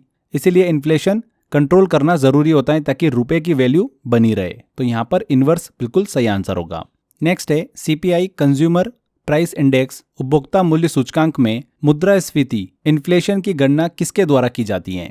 तो CPI वो इंडेक्स होता है जिससे पता चलता है कि घरेलू उपभोक्ता जो है वो किन वस्तुओं की कितनी कीमत चुका रहा है। सीपीआई की जो कैलकुलेशन और रिपोर्टिंग होती है वो एनएसओ के द्वारा की जाती है, नेशनल स्टैटिस्टिकल ऑफिस के द्वारा, जो ministry of statics and programme implementation के अंतर्गत आता है। एनएसओ हर महीने सीपीआई रिपोर्ट निकालता है जिसमें रूरल और अर्बन सीपीआई दोनों शामिल होते हैं। आरबीआई भी सीपीआई आधारित इन्फ्लेशन को ही मॉनिटर करता है। तो यहाँ पर एनएसओ बिल्कुल करेक्ट आंसर होगा, सी आंसर। डिफ्लेशन अपस्फीति एक स्थिति है जिसमें क्या होता है, डिफ्लेशन का मतलब क्या होता है, देखिए बाजार में सामान की कीमतें गिरने लगती हैं। जब कीमतें गिरती हैं तो सामान सस्ता हो जाता है, उसी पैसे में ज़्यादा चीज़ें खरीदी जा सकती हैं, यानी पैसे की वैल्यू बढ़ती हैं। पर ये अच्छी बात नहीं होती है, इससे बिक्री और प्रोडक्शन घटता है और बेरोजगारी भी बढ़ सकती है। तो the value of money increase, C answer. Bharat में कर्मचारियों के महंगाई भत्ता का निर्धारण किसके आधार पर होता है? तो डियरनेस अलाउंस जो होता है, डीए होता है एम्प्लॉयज़ का, वो निर्धारण किसके आधार पर होता है? तो डीए एक ऐसा भत्ता होता है जो कर्मचारियों को महंगाई से बचाने के लिए दिया जाता है। इसके कैलकुलेशन सीपीआई के आधार पर होती हैं, कंज्यूमर प्राइस इंडेक्स के आधार पर, जो बताता है कि रोज़मर्रा की वस्तुएं कितनी महंगी हुई हैं। जैसे जैसे सीपीआई बढ़ता है वैसे वैसे डीए भी बढ़ता जाता है, खास करके सरकारी कर्मचारियों के लिए।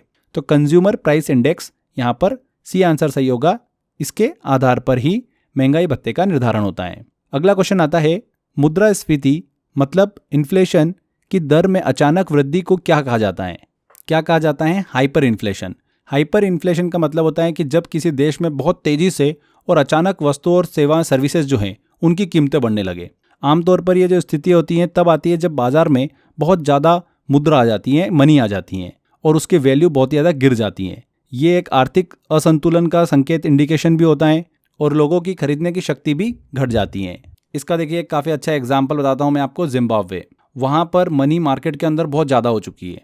मतलब जैसे कि आपको फॉर एग्जांपल अगर वहाँ की सिचुएशन देखें, अगर कोई छोटा सा सामान आपको लेने जाना है ना, एक पानी की बोतल लेना जैसे, तो उसके लिए जैसे हम इंडिया के अंदर एक नोट दे देते हैं 20 रुपये का, वहाँ पर आपको एक थैली भर के पैसा देना होता है उस बोतल के लिए, क्योंकि मार्केट में बहुत ज़्यादा जो है मनी आ जाती है। इसलिए जिम्बाब्वे जो है हाइपर इन्फ्लेशन का एक अच्छा एग्जाम्पल है। अगला क्वेश्चन लेते हैं। अमेरिका के 40वें राष्ट्रपति रोनाल्ड रीगन ने 1981 में अपने देश के इतिहास में सबसे बड़ी कर कटौती पर हस्ताक्षर किए थे। यह नीति किस आर्थिक सिद्धांत पर केंद्रित थी? किस सिद्धांत पर देखिए ये आधारित थी? लाफर कर्व पर। लाफर कर्व सिद्धांत क्या कहता है कि कम टैक्स रेट लगाने से लोग ज़्यादा कमाएंगे, जिससे कुल टैक्स कलेक्शन बढ़ सकता है।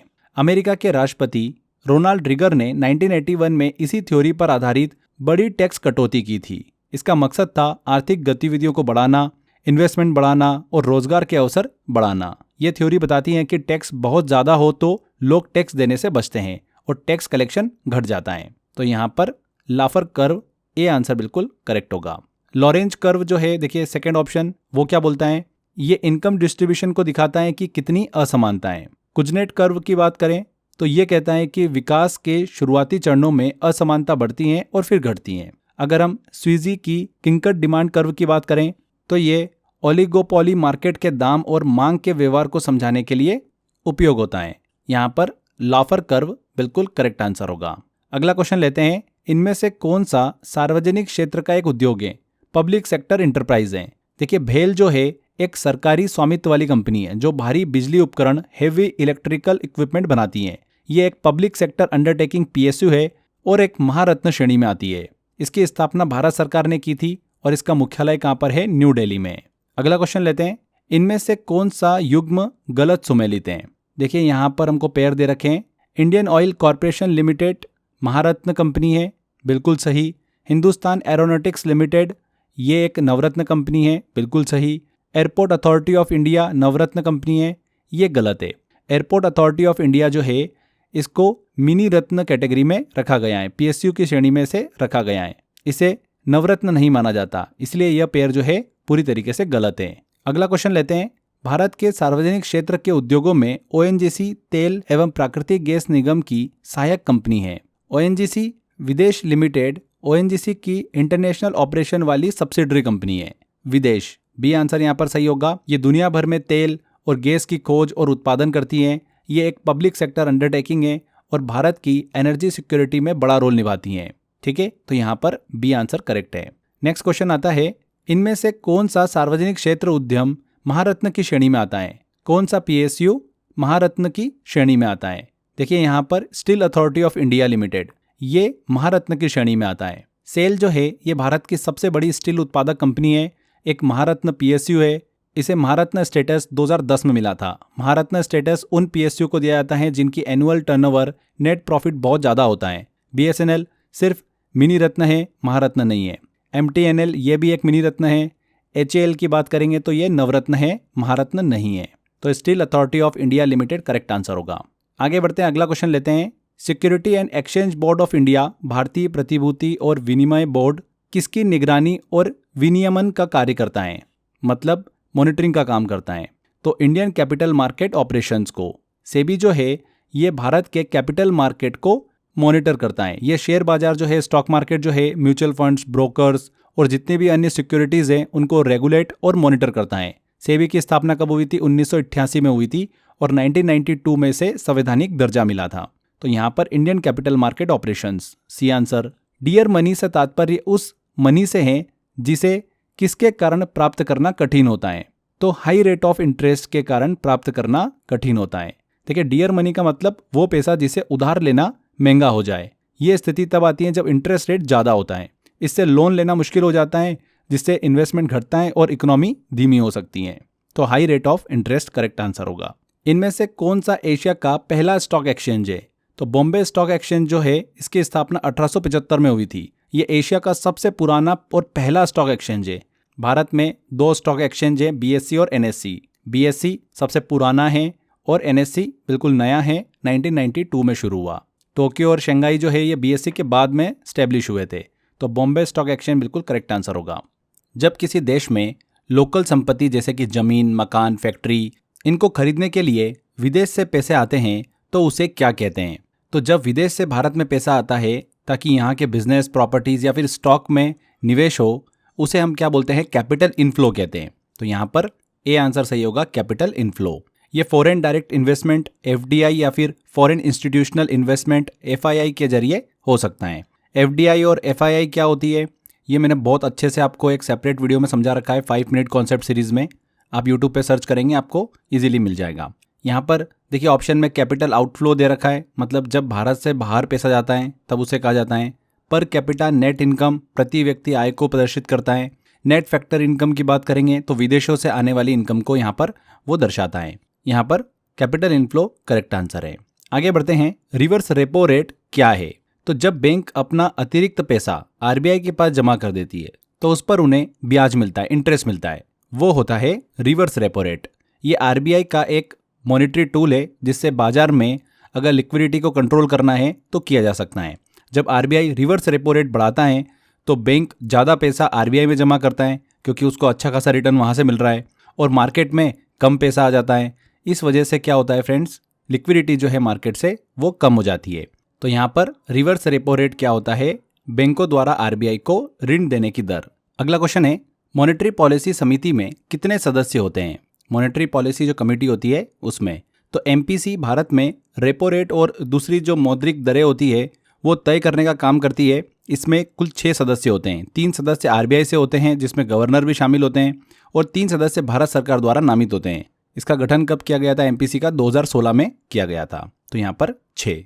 अगर CRR दर बढ़ती है तो क्या होता है? CRR रेट इंक्रीज होता है तब क्या होता है? देखिए बहुत अच्छा कॉन्सेप्ट है, कैश रिजर्व रेशियो। CRR क्या होता है? वह हिस्सा होता है जो बैंक को अपनी कुल जमा राशि में से RBI के पास नगद के रूप में जमा करना होता है। जब CRR बढ़ता है तो बैंक के पास लोन देने के लिए ऑब्वियस सी बात है पैसा कम हो जाता है। इसका सीधा असर होता है मनी सप्लाई पर। मनी सप्लाई जो है वो घट जाती है, यानी बाजार में नकदी जो होगी वो कम हो जाती है। तो यहाँ पर देखिए CRR दर अगर बढ़ती है तो मनी सप्लाई जो है वो कम हो जाती है। तो bank have less money reducing money supply. B answer यहाँ पर बिल्कुल करेक्ट होगा। अगला क्वेश्चन आता है, भारत में वर्तमान SLR दर क्या है? तो SLR देखिए इसका फुल फॉर्म होता है स्टैट्यूटरी लिक्विडिटी रेशियो। ये वो रेशियो होता है जो बैंक को अपनी कुल जमा राशि में से कुछ हिस्सा सरकारी बॉन्ड, सोना, गोल्ड या फिर अप्रूव्ड सिक्योरिटी में रखना होता है। ये RBI का एक और मॉनेटरी टूल है जिससे बैंक की लिक्विडिटी पर कंट्रोल रखा जाता है। अगर हम 2024 के अनुसार बात करें तो SLR जो है वो 18% है, लेकिन यह समय समय पर RBI द्वारा बदला जा सकता है। तो ध्यान रखिएगा इस चीज़ को। नेक्स्ट क्वेश्चन लेते हैं, भारत में मौद्रिक नीति कितनी बार बनाई जाती है? जो मॉनेटरी पॉलिसी है वो कितनी बार बनाई जाती है? तो भारत में मॉनेटरी पॉलिसी बनाने का काम एमपीसी करता है, मॉनेटरी पॉलिसी कमेटी करती है। मॉनेटरी पॉलिसी का मेन पर्पस क्या होता है? बाजार में चलन में मौजूद पैसे की मात्रा को कंट्रोल करना। यह सीधे तौर पर इन्फ्लेशन को इम्पैक्ट करता है। एमपीसी साल में 6 बार हर 2 महीने में 1 बार बैठक करती हैं और नीति तय करती हैं। इसमें repo rate, reverse repo rate, SLR, CRR, इन सबको बदला या फिर स्थिर किया जाता है। इसका मकसद क्या होता है? इन्फ्लेशन को कंट्रोल करना और आर्थिक स्थिरता बनाए रखना। देखिए एक चीज़ ध्यान रखिएगा, मॉनेटरी पॉलिसी कमेटी के मीटिंग के बारे में आरबीआई एक्ट 1934 जैसा कि 2016 में संशोधित किया गया था, उसमें लिखा है कि एमपीसी की बैठक साल में कम से कम 4 बार होगी। कितनी बार? कम से कम 4 बार। मीटिंग के बाद उसका निर्णय जो है वो पब्लिश किया जाएगा। मतलब कम से कम 4 बार मीटिंग जरूरी है लीगल रिक्वायरमेंट के हिसाब से, लेकिन एक्चुअल प्रैक्टिस में आरबीआई हर साल 6 बार एमपीसी मीटिंग करता है। कितनी बार करता है? 6 बार। तो ये चीज़ आपको थोड़ा पता होना चाहिए। कानून कहता है कि मिनिमम 4 बार मीटिंग होना चाहिए। आरबीआई ने अपनी पॉलिसी में तय कर रखा है कि प्रैक्टिकल तौर पर 6 बार वो एमपीसी की बैठक करेंगे। क्लियर? तो ये चीज़ ध्यान रखिएगा, कन्फ्यूजन मत रखिएगा इस चीज़ को लेकर। तो यहाँ पर डी आंसर बिल्कुल सही होगा। अगला क्वेश्चन है, इन्फ्लेशन बैंड क्या है? आरबीआई को भारत सरकार द्वारा देखिए एक इन्फ्लेशन टारगेट दिया गया है जिसे ही इन्फ्लेशन बैंड कहा जाता है। ये 4% प्लस माइनस 2% है, यानी 2% से 6% के बीच रहना चाहिए ये इन्फ्लेशन। अगर महंगाई इससे ज़्यादा या फिर कम हो जाए तो आरबीआई को कार्रवाई करना होती है। ये जो इन्फ्लेशन बैंड होता है, ये बैंड तय करता है कि देश में कीमतें स्थिर बनी रहे। समझ में आया आपको? तो a set range to control inflation, B answer यहाँ पर बिल्कुल करेक्ट होगा। अगला क्वेश्चन है, सीआरआर का पूर्ण रूप क्या है? फुल फॉर्म क्या है सीआरआर का? Cash reserve ratio. अभी हमने डिस्कस भी करा था। सीआरआर वो हिस्सा होता है जो बैंक को अपनी कुल जमा राशि में से आरबीआई के पास नगद के रूप में जमा करना होता है। ये एक मॉनेटरी टूल है जिसे आरबीआई उपयोग करता है लिक्विडिटी को रेगुलेट करने के लिए। जब सीआरआर बढ़ता है, बैंक के पास लोन लेने के लिए पैसा कम होता है, इससे मुद्रा की आपूर्ति घट जाती है। इससे महंगाई पर नियंत्रण में हेल्प मिलती है सीआरआर से। समझ में आया आपको? चलिए आगे बढ़ते हैं। एसएलआर के अंतर्गत बैंकों को अपने कुल जमा का कुछ प्रतिशत किस रूप में रखना होता है? तो यहाँ पर देखिए option gold and cash, government securities, foreign currency, private bond. तो एसएलआर जो होता है स्टैट्यूटरी लिक्विडिटी रेशियो, एसएलआर जिसमें बैंक को अपनी कुल जमा राशि का कुछ प्रतिशत लिक्विड एसेट के रूप में रखना होता है। ये राशि बैंक सरकारी बॉन्ड, कैश और गोल्ड के रूप में रख सकते हैं, लेकिन ज़्यादातर रूप में यह गवर्नमेंट सिक्योरिटीज़ होती हैं। इसका मेन पर्पस क्या होता है? बैंकों की लिक्विडिटी कंट्रोल रखना, लोन देने की क्षमता पर कंट्रोल रखना। ऐसा नहीं कि बैंक के पास में लोन दे जा रही और पैसा कुछ बचा ही नहीं है बैंक के पास, तो वहाँ पर फिर जो होता है प्रॉब्लम क्रिएट हो जाती है। तो कुछ तो लिक्विडिटी रखना होगी बैंक को, इसीलिए आरबीआई जो है वो एसएलआर के थ्रू इसको कंट्रोल करता है। स्टैट्यूटरी लिक्विडिटी रेशियो, एक लिक्विडिटी रेशियो जो है आपको मेंटेन करना ज़रूरी है। तो गवर्नमेंट सिक्योरिटीज़ यहाँ पर बी बिल्कुल परफेक्ट आंसर होगा। ये जो एसएलआर होता है ना, ये आरबीआई समय समय पर इसकी दर जो है उसको बदल सकता है। बैंक दर का उपयोग किस लिए किया जाता है? काफ़ी अच्छा क्वेश्चन है। बैंक रेट क्या होता है? बैंक रेट वह इंटरेस्ट रेट है जिस पर आरबीआई जो होता है वो लंबे समय के लिए, लॉन्ग टर्म के लिए बैंकों को लोन देता है, कर्ज देता है। देखिए सिंपल लैंग्वेज में समझें तो कभी कभी बैंकों को भी पैसे की ज़रूरत पड़ती है। जब उन्हें लंबे समय जैसे कि 90 दिन से ज़्यादा के लिए पैसे चाहिए होते हैं तो वो आरबीआई के पास जाता है और आरबीआई से लोन लेता है। आरबीआई उन्हें जो ब्याज पर लोन देता है उसी ब्याज दर को क्या कहते हैं? बैंक रेट कहते हैं। ठीक है, अब कोई बैंक जैसे कि मान लो एसबीआई को 6 महीने के लिए 1000 करोड़ चाहिए, तो वो आरबीआई के पास जाता है। आरबीआई कहता है कि ठीक है मैं दूंगा, लेकिन 6% सालाना ब्याज पर। तो यहाँ पर जो 6% हुआ वही बैंक रेट है। क्लियर हुआ आपको? अब जब आरबीआई बैंक रेट बढ़ाता है, ठीक है, तो बैंकों के लिए पैसा लेना महंगा हो जाता है। बैंक भी आगे क्या करते हैं? फिर लोन महंगे कर देते हैं। लोग तब क्या करेंगे? कम लोन लेते हैं, क्योंकि भैया इंटरेस्ट रेट ही इतना ज़्यादा है। बाजार में पैसे का जो फ्लो है वो कम हो जाता है और इन्फ्लेशन जो होता है वो कम हो जाता है, घट जाता है। महंगाई जो होती है वो कम हो जाती है।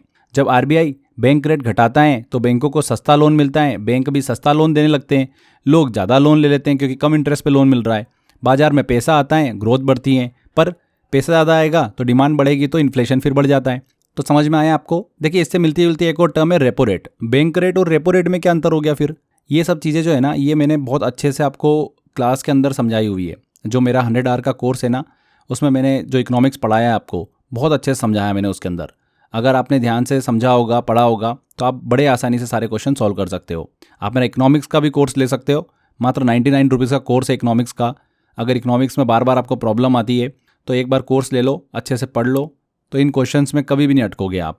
ठीक है, तो इकोनॉमिक्स का कोर्स लेना है तो वो आप crazy GK trick application download कर लीजिएगा, वहाँ से आप इसको एनरोल कर सकते हैं। फाउंडेशन कोर्स के अंदर कोर्स बाय अक्षय सर के फोल्डर में आपको मिल जाएगा। तो यहाँ पर हम बात कर रहे थे बैंक रेट और रेपो रेट में। तो देखो, बैंक रेट वो रेट होता है जिस पर आरबीआई बैंकों को लंबे समय के लिए कर्ज देता है, और रेपो रेट जो होता है वो आरबीआई जो होता है बैंकों को शॉर्ट टर्म के लिए लोन देता है किसी सिक्योरिटी के बदले। तो ये आपको समझ में आया होगा कॉन्सेप्ट। यहाँ पर ए आंसर बिल्कुल सही होगा, to provide loans to banks for long term, यही होता है बैंक रेट। अगला क्वेश्चन लेते हैं, एमएसएफ दर क्या होती है? एमएसएफ का फुल फॉर्म क्या होता है? Marginal standing facility. ये एक फैसिलिटी है जिसके तहत बैंक आरबीआई से इमरजेंसी सिचुएशन में ओवरनाइट लोन ले सकता है। ये तब उपयोग होता है जब बैंक के पास पर्याप्त लिक्विडिटी नहीं होती है, उसे तुरंत पैसे की ज़रूरत होती है। एमएसएफ दर जो होती है रेपो रेट से थोड़ी सी ज़्यादा होती है। इससे आरबीआई जो है बैंकिंग सिस्टम की लिक्विडिटी को कंट्रोल करता है। रातों रात किसी बैंक को पैसे की ज़रूरत लगी तो आरबीआई ने उसे पैसा दे दिया, तो वहाँ पर जो ओवरनाइट के लिए पैसा दिया जाता है, ओवरनाइट लोन दिया जाता है, उसके लिए एमएसएफ मार्जिनल स्टैंडिंग फैसिलिटी जो है वो यूज़ होती है। और एमएसएफ रेट जो होता है ये रेपो रेट से थोड़ा सा ज़्यादा होता है। यहाँ पर देखिए, ए आंसर बिल्कुल सही होगा, बैंकों को आपातकालीन ऋण देने की दर, एमएसएफ दर। ठीक है, the rate for providing emergency loan to banks. चलिए आगे बढ़ते हैं। भारत में कृषि में बेरोजगारी का स्वरूप है। काफ़ी अच्छा क्वेश्चन है, अनएम्प्लॉयमेंट से तो काफ़ी क्वेश्चन एग्जाम में पूछे जाते हैं। तो nature of unemployment in agriculture की बात करें तो भारत में ग्रामीण क्षेत्रों में कृषि में बहुत से लोग काम कर रहे होते हैं। जितनी ज़रूरत नहीं होती है उससे ज़्यादा लोग काम कर रहे होते हैं। इसे ही क्या बोलते हैं? डिस्गाइज्ड अनएम्प्लॉयमेंट कहते हैं। तो यहाँ पर ओनली डिस्गाइज्ड, केवल प्रचलन, बी आंसर बिल्कुल करेक्ट होगा। इसमें व्यक्ति काम करता हुआ तो दिखता है लेकिन वास्तव में उसका योगदान जीरो या फिर बहुत ही कम होता है। एग्जाम्पल के तौर पे देखें तो एक खेत में 3 लोगों से काम हो सकता है लेकिन 6 लोग लगे हुए हैं, तो 3 लोग जो है ये डिस्गाइज्ड अनएम्प्लॉयमेंट माने जाएंगे। हालांकि कुछ जगहों पर मौसमी बेरोजगारी भी होती है, लेकिन प्रमुख समस्या जो होती है वो डिस्गाइज्ड अनएम्प्लॉयमेंट की होती है। ये बेरोजगारी जो होती है, अनएम्प्लॉयमेंट जो होती है वो छिपी हुई होती हैं। केवल ये कृषि और जो असंगठित क्षेत्र होते हैं वहाँ पर ज़्यादा देखने को मिलती है। तो बी आंसर यहाँ पर बिल्कुल करेक्ट होगा। आगे बढ़ते हैं, अगला क्वेश्चन है, ओपन मार्केट ऑपरेशन में क्या शामिल है? ओपन मार्केट ऑपरेशन एक ऐसा टूल होता है जिससे आरबीआई मार्केट में पैसे की मात्रा को कंट्रोल करता है। देखो, जब आरबीआई सरकारी सिक्योरिटी बेचता है तो बैंकों से पैसे निकलते हैं और लिक्विडिटी घटती है। जब आरबीआई सरकारी सिक्योरिटी खरीदता है तो बैंकों में पैसे आते हैं, लिक्विडिटी बढ़ती है। इसका सीधा असर इंटरेस्ट रेट और मुद्रा आपूर्ति पर देखने को मिलता है। ये टूल मॉनेटरी पॉलिसी का एक हिस्सा है और मुद्रास्फीति जो होती है, इन्फ्लेशन जो होता है, उसको कंट्रोल करने के लिए बहुत ज़्यादा उपयोगी है। यहाँ पर बी आंसर बिल्कुल सही होगा, buying and selling of government securities. Open market operation में क्या शामिल है? Buying and selling of government securities. अगला क्वेश्चन लेते हैं, इनमें से कौन बेरोजगारी के बारे में सही है? देखो, बेरोजगारी क्या होती है? बेसिकली लेबर फोर्स जो होती है उसमें से जब आप वर्क फोर्स को माइनस कर देते हो तो आपको बेरोजगारी पता चल जाती है। जो लोग काम कर रहे होते हैं, जो लोग काम की तलाश में होते हैं, ये सभी आते हैं लेबर फोर्स में। वर्क फोर्स क्या हो गया? सिर्फ वो लोग जो एक्चुअल काम कर रहे होते हैं। तो जो लोग काम करना चाहते हैं लेकिन उन्हें काम नहीं मिल रहा, वही बेरोजगार माने जाते हैं। तो लेबर फोर्स में से माइनस कर देते हैं जब वर्क फोर्स को, तो हमें पता चल जाता है बेरोजगारी। यहाँ पर उस हिसाब से सी आंसर बिल्कुल करेक्ट होगा। ब्रेन ड्रेन का संबंध किससे है? ब्रेन ड्रेन मतलब जब हाईली एजुकेटेड और स्किल्ड लोग, डॉक्टर, इंजीनियर, रिसर्चर्स विदेशों में जाकर काम करते हैं। ये इसलिए होता है क्योंकि अपने देश में उन्हें स्किल के अनुसार रोजगार नहीं मिलता है। ये स्थिति एजुकेशनल अनएम्प्लॉयमेंट कहलाती है, यानी पढ़े लिखे लोग बेरोजगार हैं। ये किसी देश की ह्यूमन कैपिटल लॉस होती है। तो ब्रेन ड्रेन का संबंध किससे है? एजुकेशनल अनएम्प्लॉयमेंट से है, सी आंसर। अगला क्वेश्चन है, विशियस सर्कल ऑफ पॉवर्टी क्या है? देखिए, गरीबी केवल एक समस्या नहीं होती है, गरीबी अपने आप में एक ऐसा साइकिल होती है जो बार बार खुद को दोहराती रहती है। इसे क्या बोलते हैं? विशियस सर्कल ऑफ पॉवर्टी कहते हैं। ये विचार जो है प्रोफेसर रेगनर नर्क्से ने दिया था। उन्होंने कहा कि गरीबी अपने आप गरीबी को जन्म देती है। जब लोग लो इनकम करते हैं तो उनके पास लो सेविंग होती हैं। जब बचत कम होगी तो लो इन्वेस्टमेंट होता है, लो इन्वेस्टमेंट होगा तो लो प्रोडक्टिविटी होगी, और जब उत्पादन कम होगा तो फिर से लो इनकम होगी। तो यही चक्र जो है बार बार चलता जाता है। तो vicious cycle of poverty concept जो है ये किससे संबंधित है? प्रोफेसर नक्स से संबंधित हैं। B answer. Distribution of income is measured by, आय का वितरण मापा जाता है तो लॉरेंज वक्र से, लॉरेंज कर्व के थ्रू। लॉरेंज कर्व एक ग्राफिकल मेथड होती है जिससे हम इनकम इनइक्वालिटी को मेजर करते हैं। ये कर्व दिखाता है कि पॉपुलेशन का कौन सा हिस्सा कितनी कुल आय प्राप्त करता है। अगर कर्व सीधा होता है तो इक्वालिटी, अगर ज़्यादा मुड़ा हुआ होता है तो इनइक्वालिटी ज़्यादा होती है। इससे जुड़ा जीनी कोएफिशिएंट भी यूज होता है जो इनइक्वालिटी को 0 से 1 के बीच बताता है।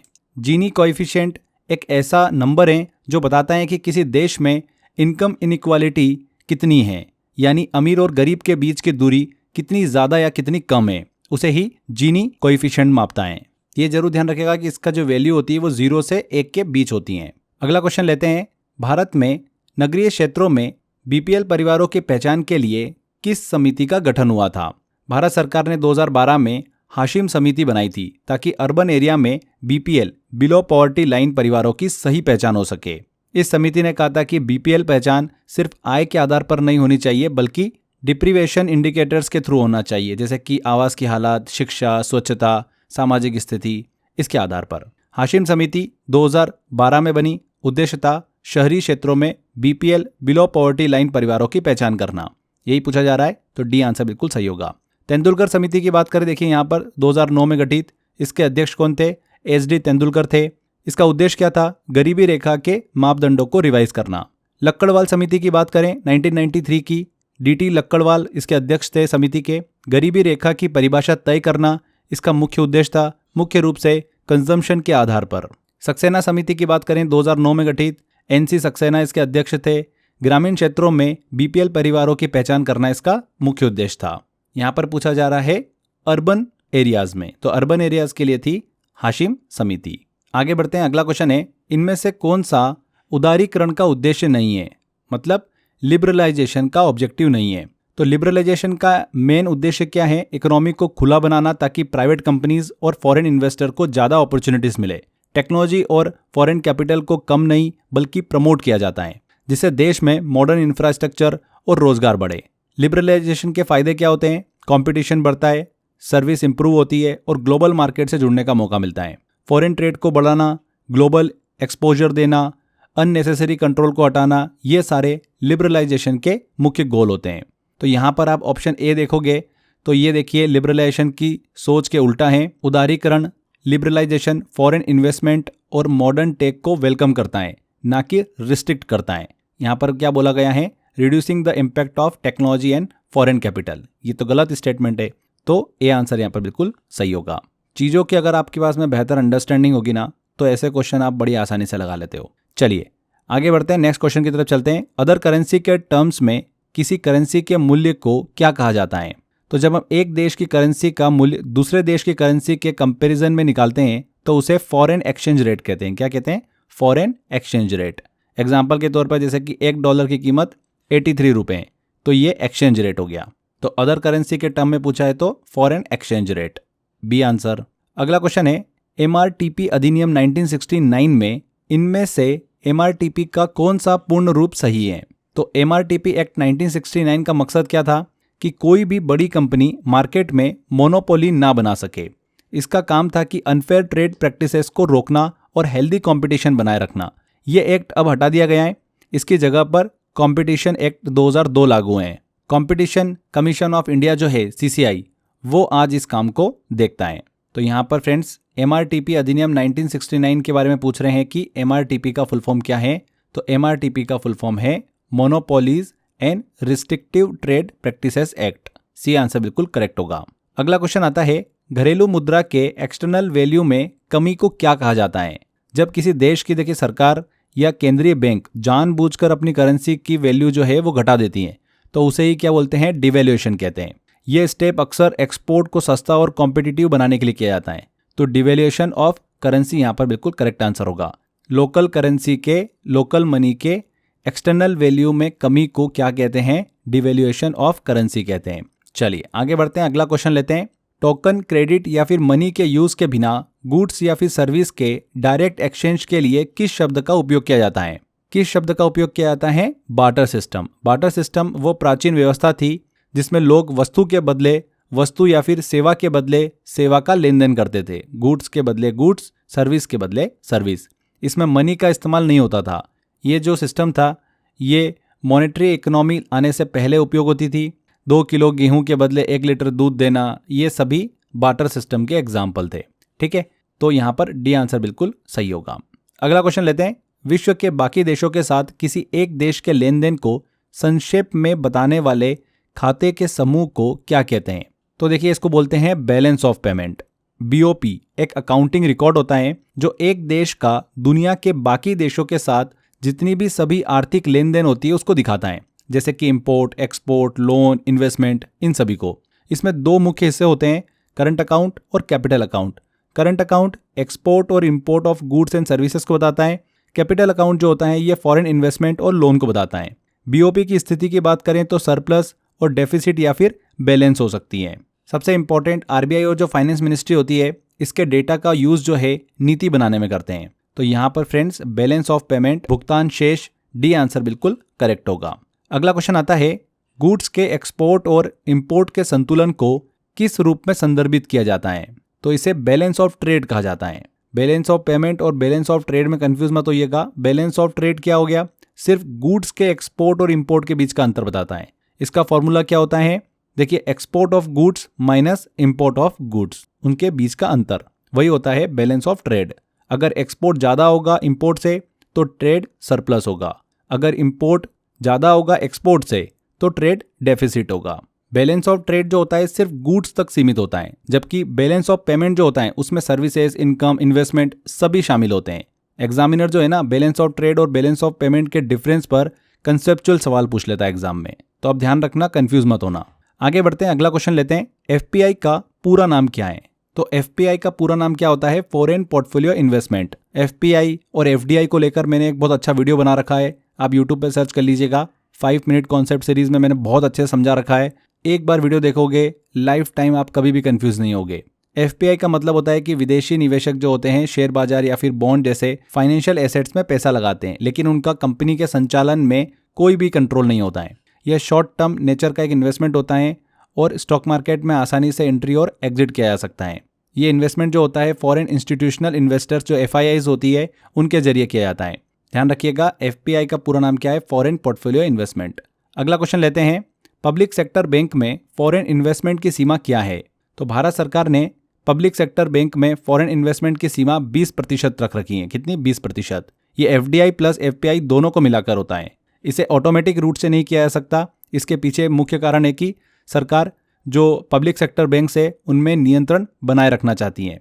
प्राइवेट बैंक्स में एफडीआई लिमिट जो है वो 74% तक है, ऑटोमेटिक रूट में 49%, उसके बाद गवर्नमेंट अप्रूवल लगता है। ये सीमा जो होती है आरबीआई और केंद्र सरकार द्वारा समय समय पर निर्धारित की जाती है। ओके, तो यहाँ पर ए आंसर बिल्कुल सही होगा, 20%।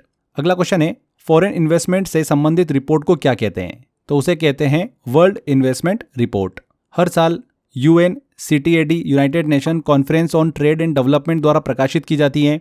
ये रिपोर्ट दुनिया भर में एफडीआई के टेंडर्स और पैटर्न को दिखाती है। रिपोर्ट में अलग अलग देशों में किए गए इन्वेस्टमेंट, कंपनियों द्वारा क्रॉस बॉर्डर मर्जर या एक्विजिशंस और नीति परिवर्तनों की जानकारी होती है। भारत जैसे जो विकासशील देश होते हैं उनके लिए ये रिपोर्ट काफ़ी ज़्यादा यूजफुल होती है क्योंकि यह ग्लोबल रैंकिंग भी दिखाती है। तो world investment report, B answer यहाँ पर बिल्कुल सही होगा। अगला क्वेश्चन है, भुगतान शेष बैलेंस ऑफ पेमेंट क्या है? तो बैलेंस ऑफ पेमेंट एक ऐसा रिकॉर्ड है जिसमें किसी देश के और बाकी दुनिया के बीच सभी फाइनेंशियल लेन देन को नोट किया जाता है। तो record of financial transactions, D answer. BOP के अंतर्गत कौन कौन से खाते आते हैं? बैलेंस ऑफ पेमेंट के अंतर्गत करंट अकाउंट और कैपिटल अकाउंट आते हैं, ए आंसर। भारत में मुद्रा का अवमूल्यन कितनी बार हुआ है? तो करेंसी डिवैल्यूएशन की बात हो रही है, तो भारत में 3 बार हुआ है, 1949 में, 1966 में और 1991 में। करेंसी डिवैल्यूएशन तब होता है जब सरकार जानबूझकर रुपए की वैल्यू घटाती है ताकि एक्सपोर्ट को बढ़ावा मिले। भारत में ये 3 बार हुआ है, सी आंसर। इकोनॉमिक्स में बजट सरप्लस का क्या अर्थ है? तो बजट सरप्लस दर्शाता है कि सरकार की कमाई उसके खर्च से अधिक है, यानी देश के पास अतिरिक्त फंड है। इसका मतलब सरकार के पास अपना कर्ज चुकाने, इन्वेस्ट करने और बचत करने की क्षमता है। ये तब होता है जब सरकार कम खर्च करती है या फिर ज़्यादा टैक्स वसूलती है। सरप्लस अक्सर रेयर होता है क्योंकि अधिकतर बजट में फिस्कल डेफिसिट रहता है। बजट सरप्लस राजकोषीय अनुशासन, फिस्कल डिसिप्लिन की एक निशानी होती है। तो फ्रेंड्स, यहाँ पर डी आंसर सही होगा। When collected revenue exceed necessary expenditure, एकत्रित राजस्व आवश्यक व्यय से अधिक हो, यही होता है budget surplus. Zero based budgeting का अर्थ क्या होता है? जीरो बेस्ड बजटिंग में हर खर्च को नया मानकर देखा जाता है, यानी कोई भी पुराना खर्च ऑटोमेटिकली अलॉट नहीं होता। हर एक्टिविटी को जीरो से जस्टिफाई करना होता है, चाहे वह पिछली बार अप्रूव हुई थी या फिर नहीं। ये ट्रेडिशनल बजटिंग से अलग है, जहां पर पिछला खर्च बेस बनता है। इसका एम क्या होता है कि कॉस्ट कटिंग, एफिशिएंसी और अननेसेसरी खर्च को हटाना। ये तरीका प्राइवेट कंपनीज और सरकार दोनों में अपनाया जाता है। तो क्या मतलब होता है जीरो बेस्ड बजटिंग का? सभी व्यय को, एक्सपेंडिचर को नई अवधि से प्रारंभ करना। नेक्स्ट क्वेश्चन है, केंद्रीय रेलवे बजट को सामान्य बजट के साथ प्रस्तावित विलय किस वर्ष किया गया? तो भारत में पहले रेलवे बजट और सामान्य बजट अलग अलग पेश किए जाते थे, लेकिन 2017-18 से सिस्टम बदल गया। रेलवे बजट को आम बजट में मर्ज कर दिया गया। ये कदम वित्त मंत्री अरुण जेटली ने उठाया। इसका उद्देश्य क्या था? बजट को अधिक सिंपल और यूनिफाइड बनाना।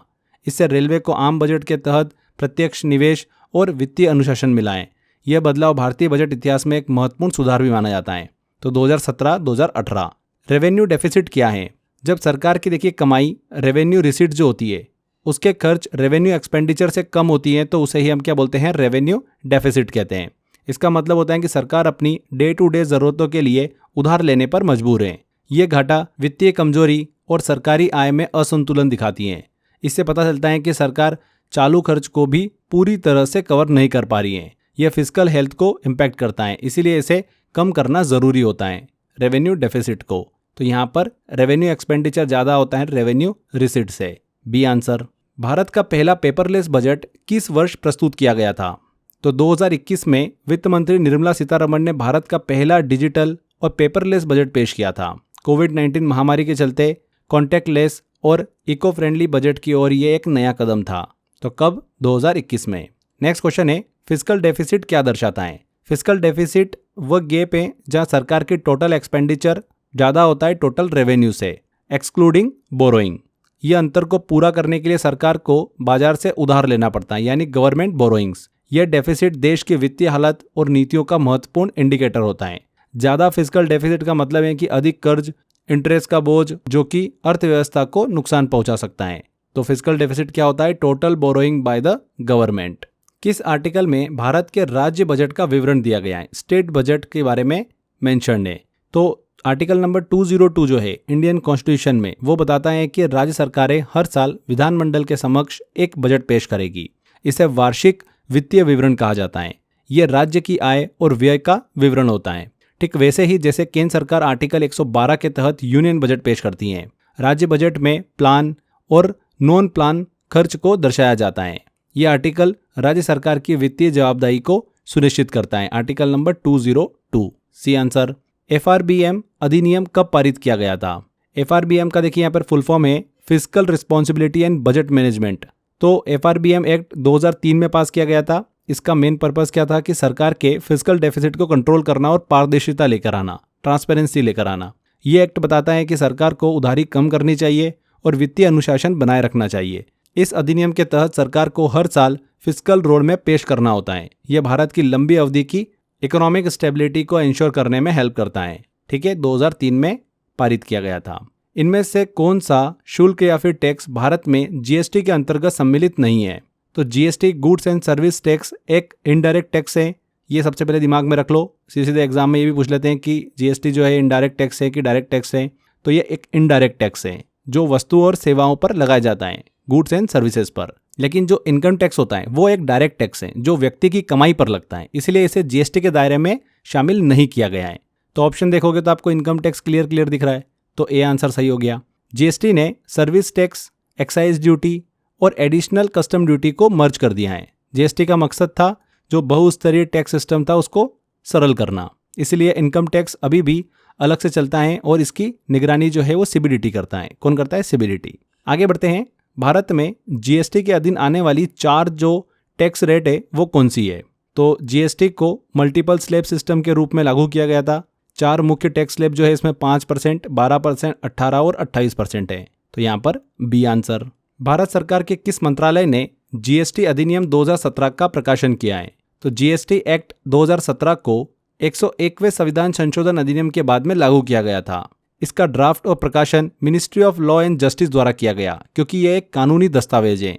फाइनेंस मिनिस्ट्री ने इसकी योजना और कार्यान्वयन का नेतृत्व किया, लेकिन अधिनियम की अधिसूचना लॉ मिनिस्ट्री द्वारा की गई। यह अधिनियम 1 जुलाई 2017 से पूरे भारत में लागू हुआ। जीएसटी को भारत के सबसे बड़े टैक्स रिफॉर्म में गिना जाता है। तो ministry of law and justice, C answer. पहली बार सर्विस टैक्स भारत में किस वर्ष लागू किया गया? तो सर्विस टैक्स पहली बार 1994 में लागू किया गया था। शुरुआत में सिर्फ 3 सेवाओं पर यह लगता था। इसे फाइनेंशियल एक्ट 1994 के तहत लाया गया था। शुरुआत में इसकी जो दर थी, रेट थी, वो कितनी थी? 5% की थी। बाद में यह अधिक सेवाओं पर लागू हुआ। जीएसटी के लागू होने 2017 तक ये चलता रहा। सर्विस टैक्स जो था एक इनडायरेक्ट टैक्स था। जीएसटी लागू होने के बाद सर्विस टैक्स को समाप्त कर दिया गया। उसकी जगह पर फिर सीजीएसटी, एसजीएसटी और आईजीएसटी आ गया। आगे बढ़ते हैं। इनमें से कौन सा विकल्प अरविंद सुब्रमण्यम समिति से संबंधित है? अरविंद सुब्रमण्यम कमेटी की बात करेंगे तो इसका गठन 2015 में किया गया था। जीएसटी की रेवेन्यू नेचुरल रेट को सुलझाने के लिए, आरएनआर को सुलझाने के लिए। आरएनआर वह दर होती है जिस पर सरकार को जीएसटी से उतना ही राजस्व मिले जितना पहले अलग अलग टैक्सों से मिलता था। इस समिति ने स्टैंडर्ड रेट 17 से 18% और रेवेन्यू नेचुरल रेट लगभग 15 से 15.5% का सुझाव दिया। कमेटी ने सीजीएसटी, एसजीएसटी और आईजीएसटी के अलग अलग स्लैब की भी सिफारिश की थी। यह समिति जीएसटी के स्ट्रक्चर को बैलेंस और प्रभावी बनाने में अहम रही। तो अरविंद सुब्रमण्यम समिति संबंधित है जीएसटी से, डी आंसर। जीएसटी फ्रेमवर्क के संदर्भ में एसजीएसटी का पूर्ण रूप क्या है? एसजीएसटी का फुल फॉर्म क्या होता है? State goods and service tax. GST system के तहत देखिए टैक्स को 2 भागों में बांटा गया है, सीजीएसटी और एसजीएसटी। सीजीएसटी सेंट्रल और एसजीएसटी स्टेट। इसमें देखो एसजीएसटी जो होता है वो हिस्सा होता है जो राज्य सरकार को मिलता है जब कोई गुड्स या फिर सर्विस उस राज्य में बेची जाती है। अगर ट्रांजैक्शन 2 राज्यों के बीच हो तो आईजीएसटी लागू होता है, इंटीग्रेटेड जीएसटी। यहाँ पर डी आंसर बिल्कुल करेक्ट है। आगे बढ़ते हैं। 2015 में संसद में पेश किया गया जीएसटी विधेयक है एक संविधान संशोधन विधेयक। जीएसटी को लागू करने के लिए संविधान में बदलाव करना जरूरी था, इसीलिए इसे 122वें संविधान संशोधन विधेयक के रूप में 2015 में संसद में पेश किया गया। जीएसटी ने केंद्र और राज्य दोनों के टैक्स सिस्टम को एक में मिला दिया, इसीलिए संविधान के आर्टिकल 246A, 269A में संशोधन हुआ है। जीएसटी काउंसिल का गठन भी इसी संशोधन का हिस्सा था।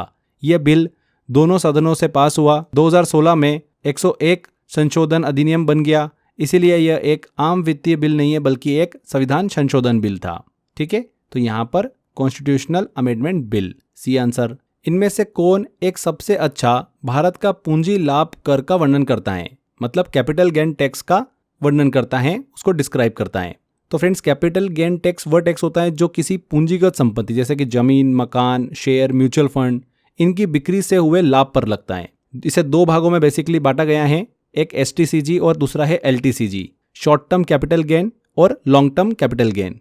एसटीसीजी कम समय, जैसे कि शेयर में अगर आप 1 साल तक वेट करते हो, रुकते हो और होल्डिंग करते हो और फिर बेच देते हो तो एसटीसीजी लग जाता है। और आप लंबे समय तक अगर होल्ड करते हो किसी प्रॉपर्टी को या फिर किसी म्यूचुअल फंड को, शेयर्स को, तब आपको एलटीसीजी लगता है 1 साल से ज़्यादा होल्ड करने पर। यह टैक्स तभी लगता है जब संपत्ति को बेचकर लाभ कमाया जाए, केवल रखने पर नहीं लगता है। यह टैक्स इनकम टैक्स एक्ट 1961 के तहत आता है। यहाँ पर बी आंसर बिल्कुल सही होगा। 1 साल के दौरान पूंजीगत संपत्ति की बिक्री से लाभ पर tax, tax on profit from the sale of capital asset during a year. आगे बढ़ते हैं, अगला क्वेश्चन लेते हैं। इनमें से कौन सा टैक्स संघ द्वारा लगाया जाता है लेकिन राज्य द्वारा एकत्र और विनियोजित किया जाता है? काफी अच्छा क्वेश्चन है। कौन सा है वो? Stamp duty. स्टैम्प ड्यूटी एक ऐसा टैक्स है जो दस्तावेजों जैसे कि बिक्री विलेख, गिफ्ट डीड या फिर रजिस्ट्रेशन, इन पर लगता है। इसे संविधान की 7वीं अनुसूची के आर्टिकल 268 के तहत केंद्र सरकार द्वारा लगाया जाता है, लेकिन इस टैक्स को राज्य सरकारें एकत्र करती हैं और उसी राज्य के राजकोष में जमा करती हैं। इस व्यवस्था का मकसद है केंद्र राज्य के बीच कर अधिकारों को संतुलन करना। तो कौन सा टैक्स संघ मतलब यूनियन द्वारा लगाया जाता है लेकिन राज्य स्टेट द्वारा एकत्र और विनियोजित किया जाता है, कलेक्ट किया जाता है और एप्रोप्रिएट किया जाता है। Stamp duty. आगे बढ़ते हैं। इनकम और प्रॉफिट पर लगाए कर मतलब टैक्स के बजाय गुड्स और सर्विसेज पर लगते टैक्स को किसके रूप में जाना जाता है?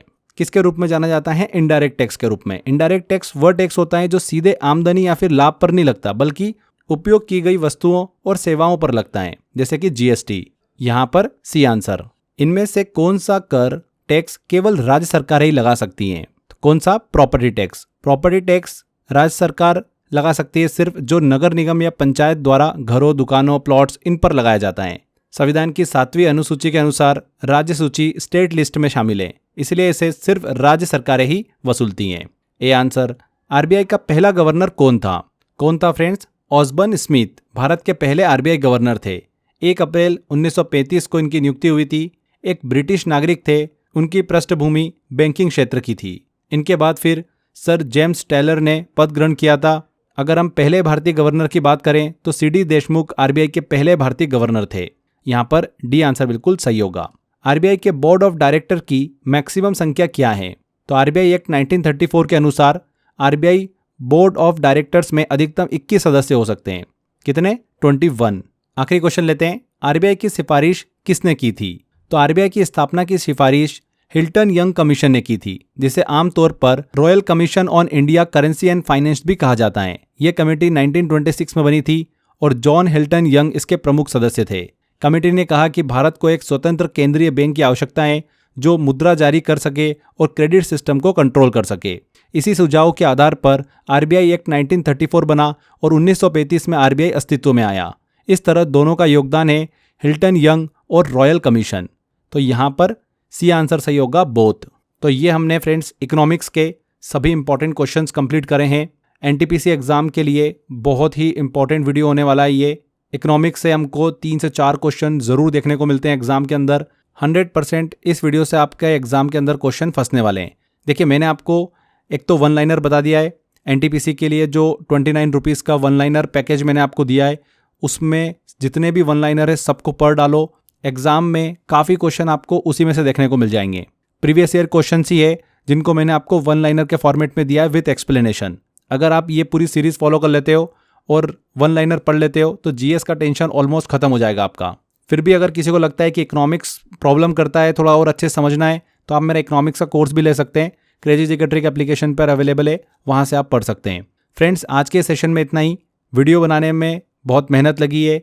आई होप आपको पसंद आया होगा। अगर मेहनत अच्छी लगी है तो वीडियो को लाइक कर दीजिए, शेयर ज़रूर करिएगा। एंड अगर आपने अभी तक चैनल को सब्सक्राइब नहीं करा है तो फ्रेंड्स सब्सक्राइब ज़रूर कर लीजिए। मिलते हैं अगले वीडियो में। Till then, bye bye.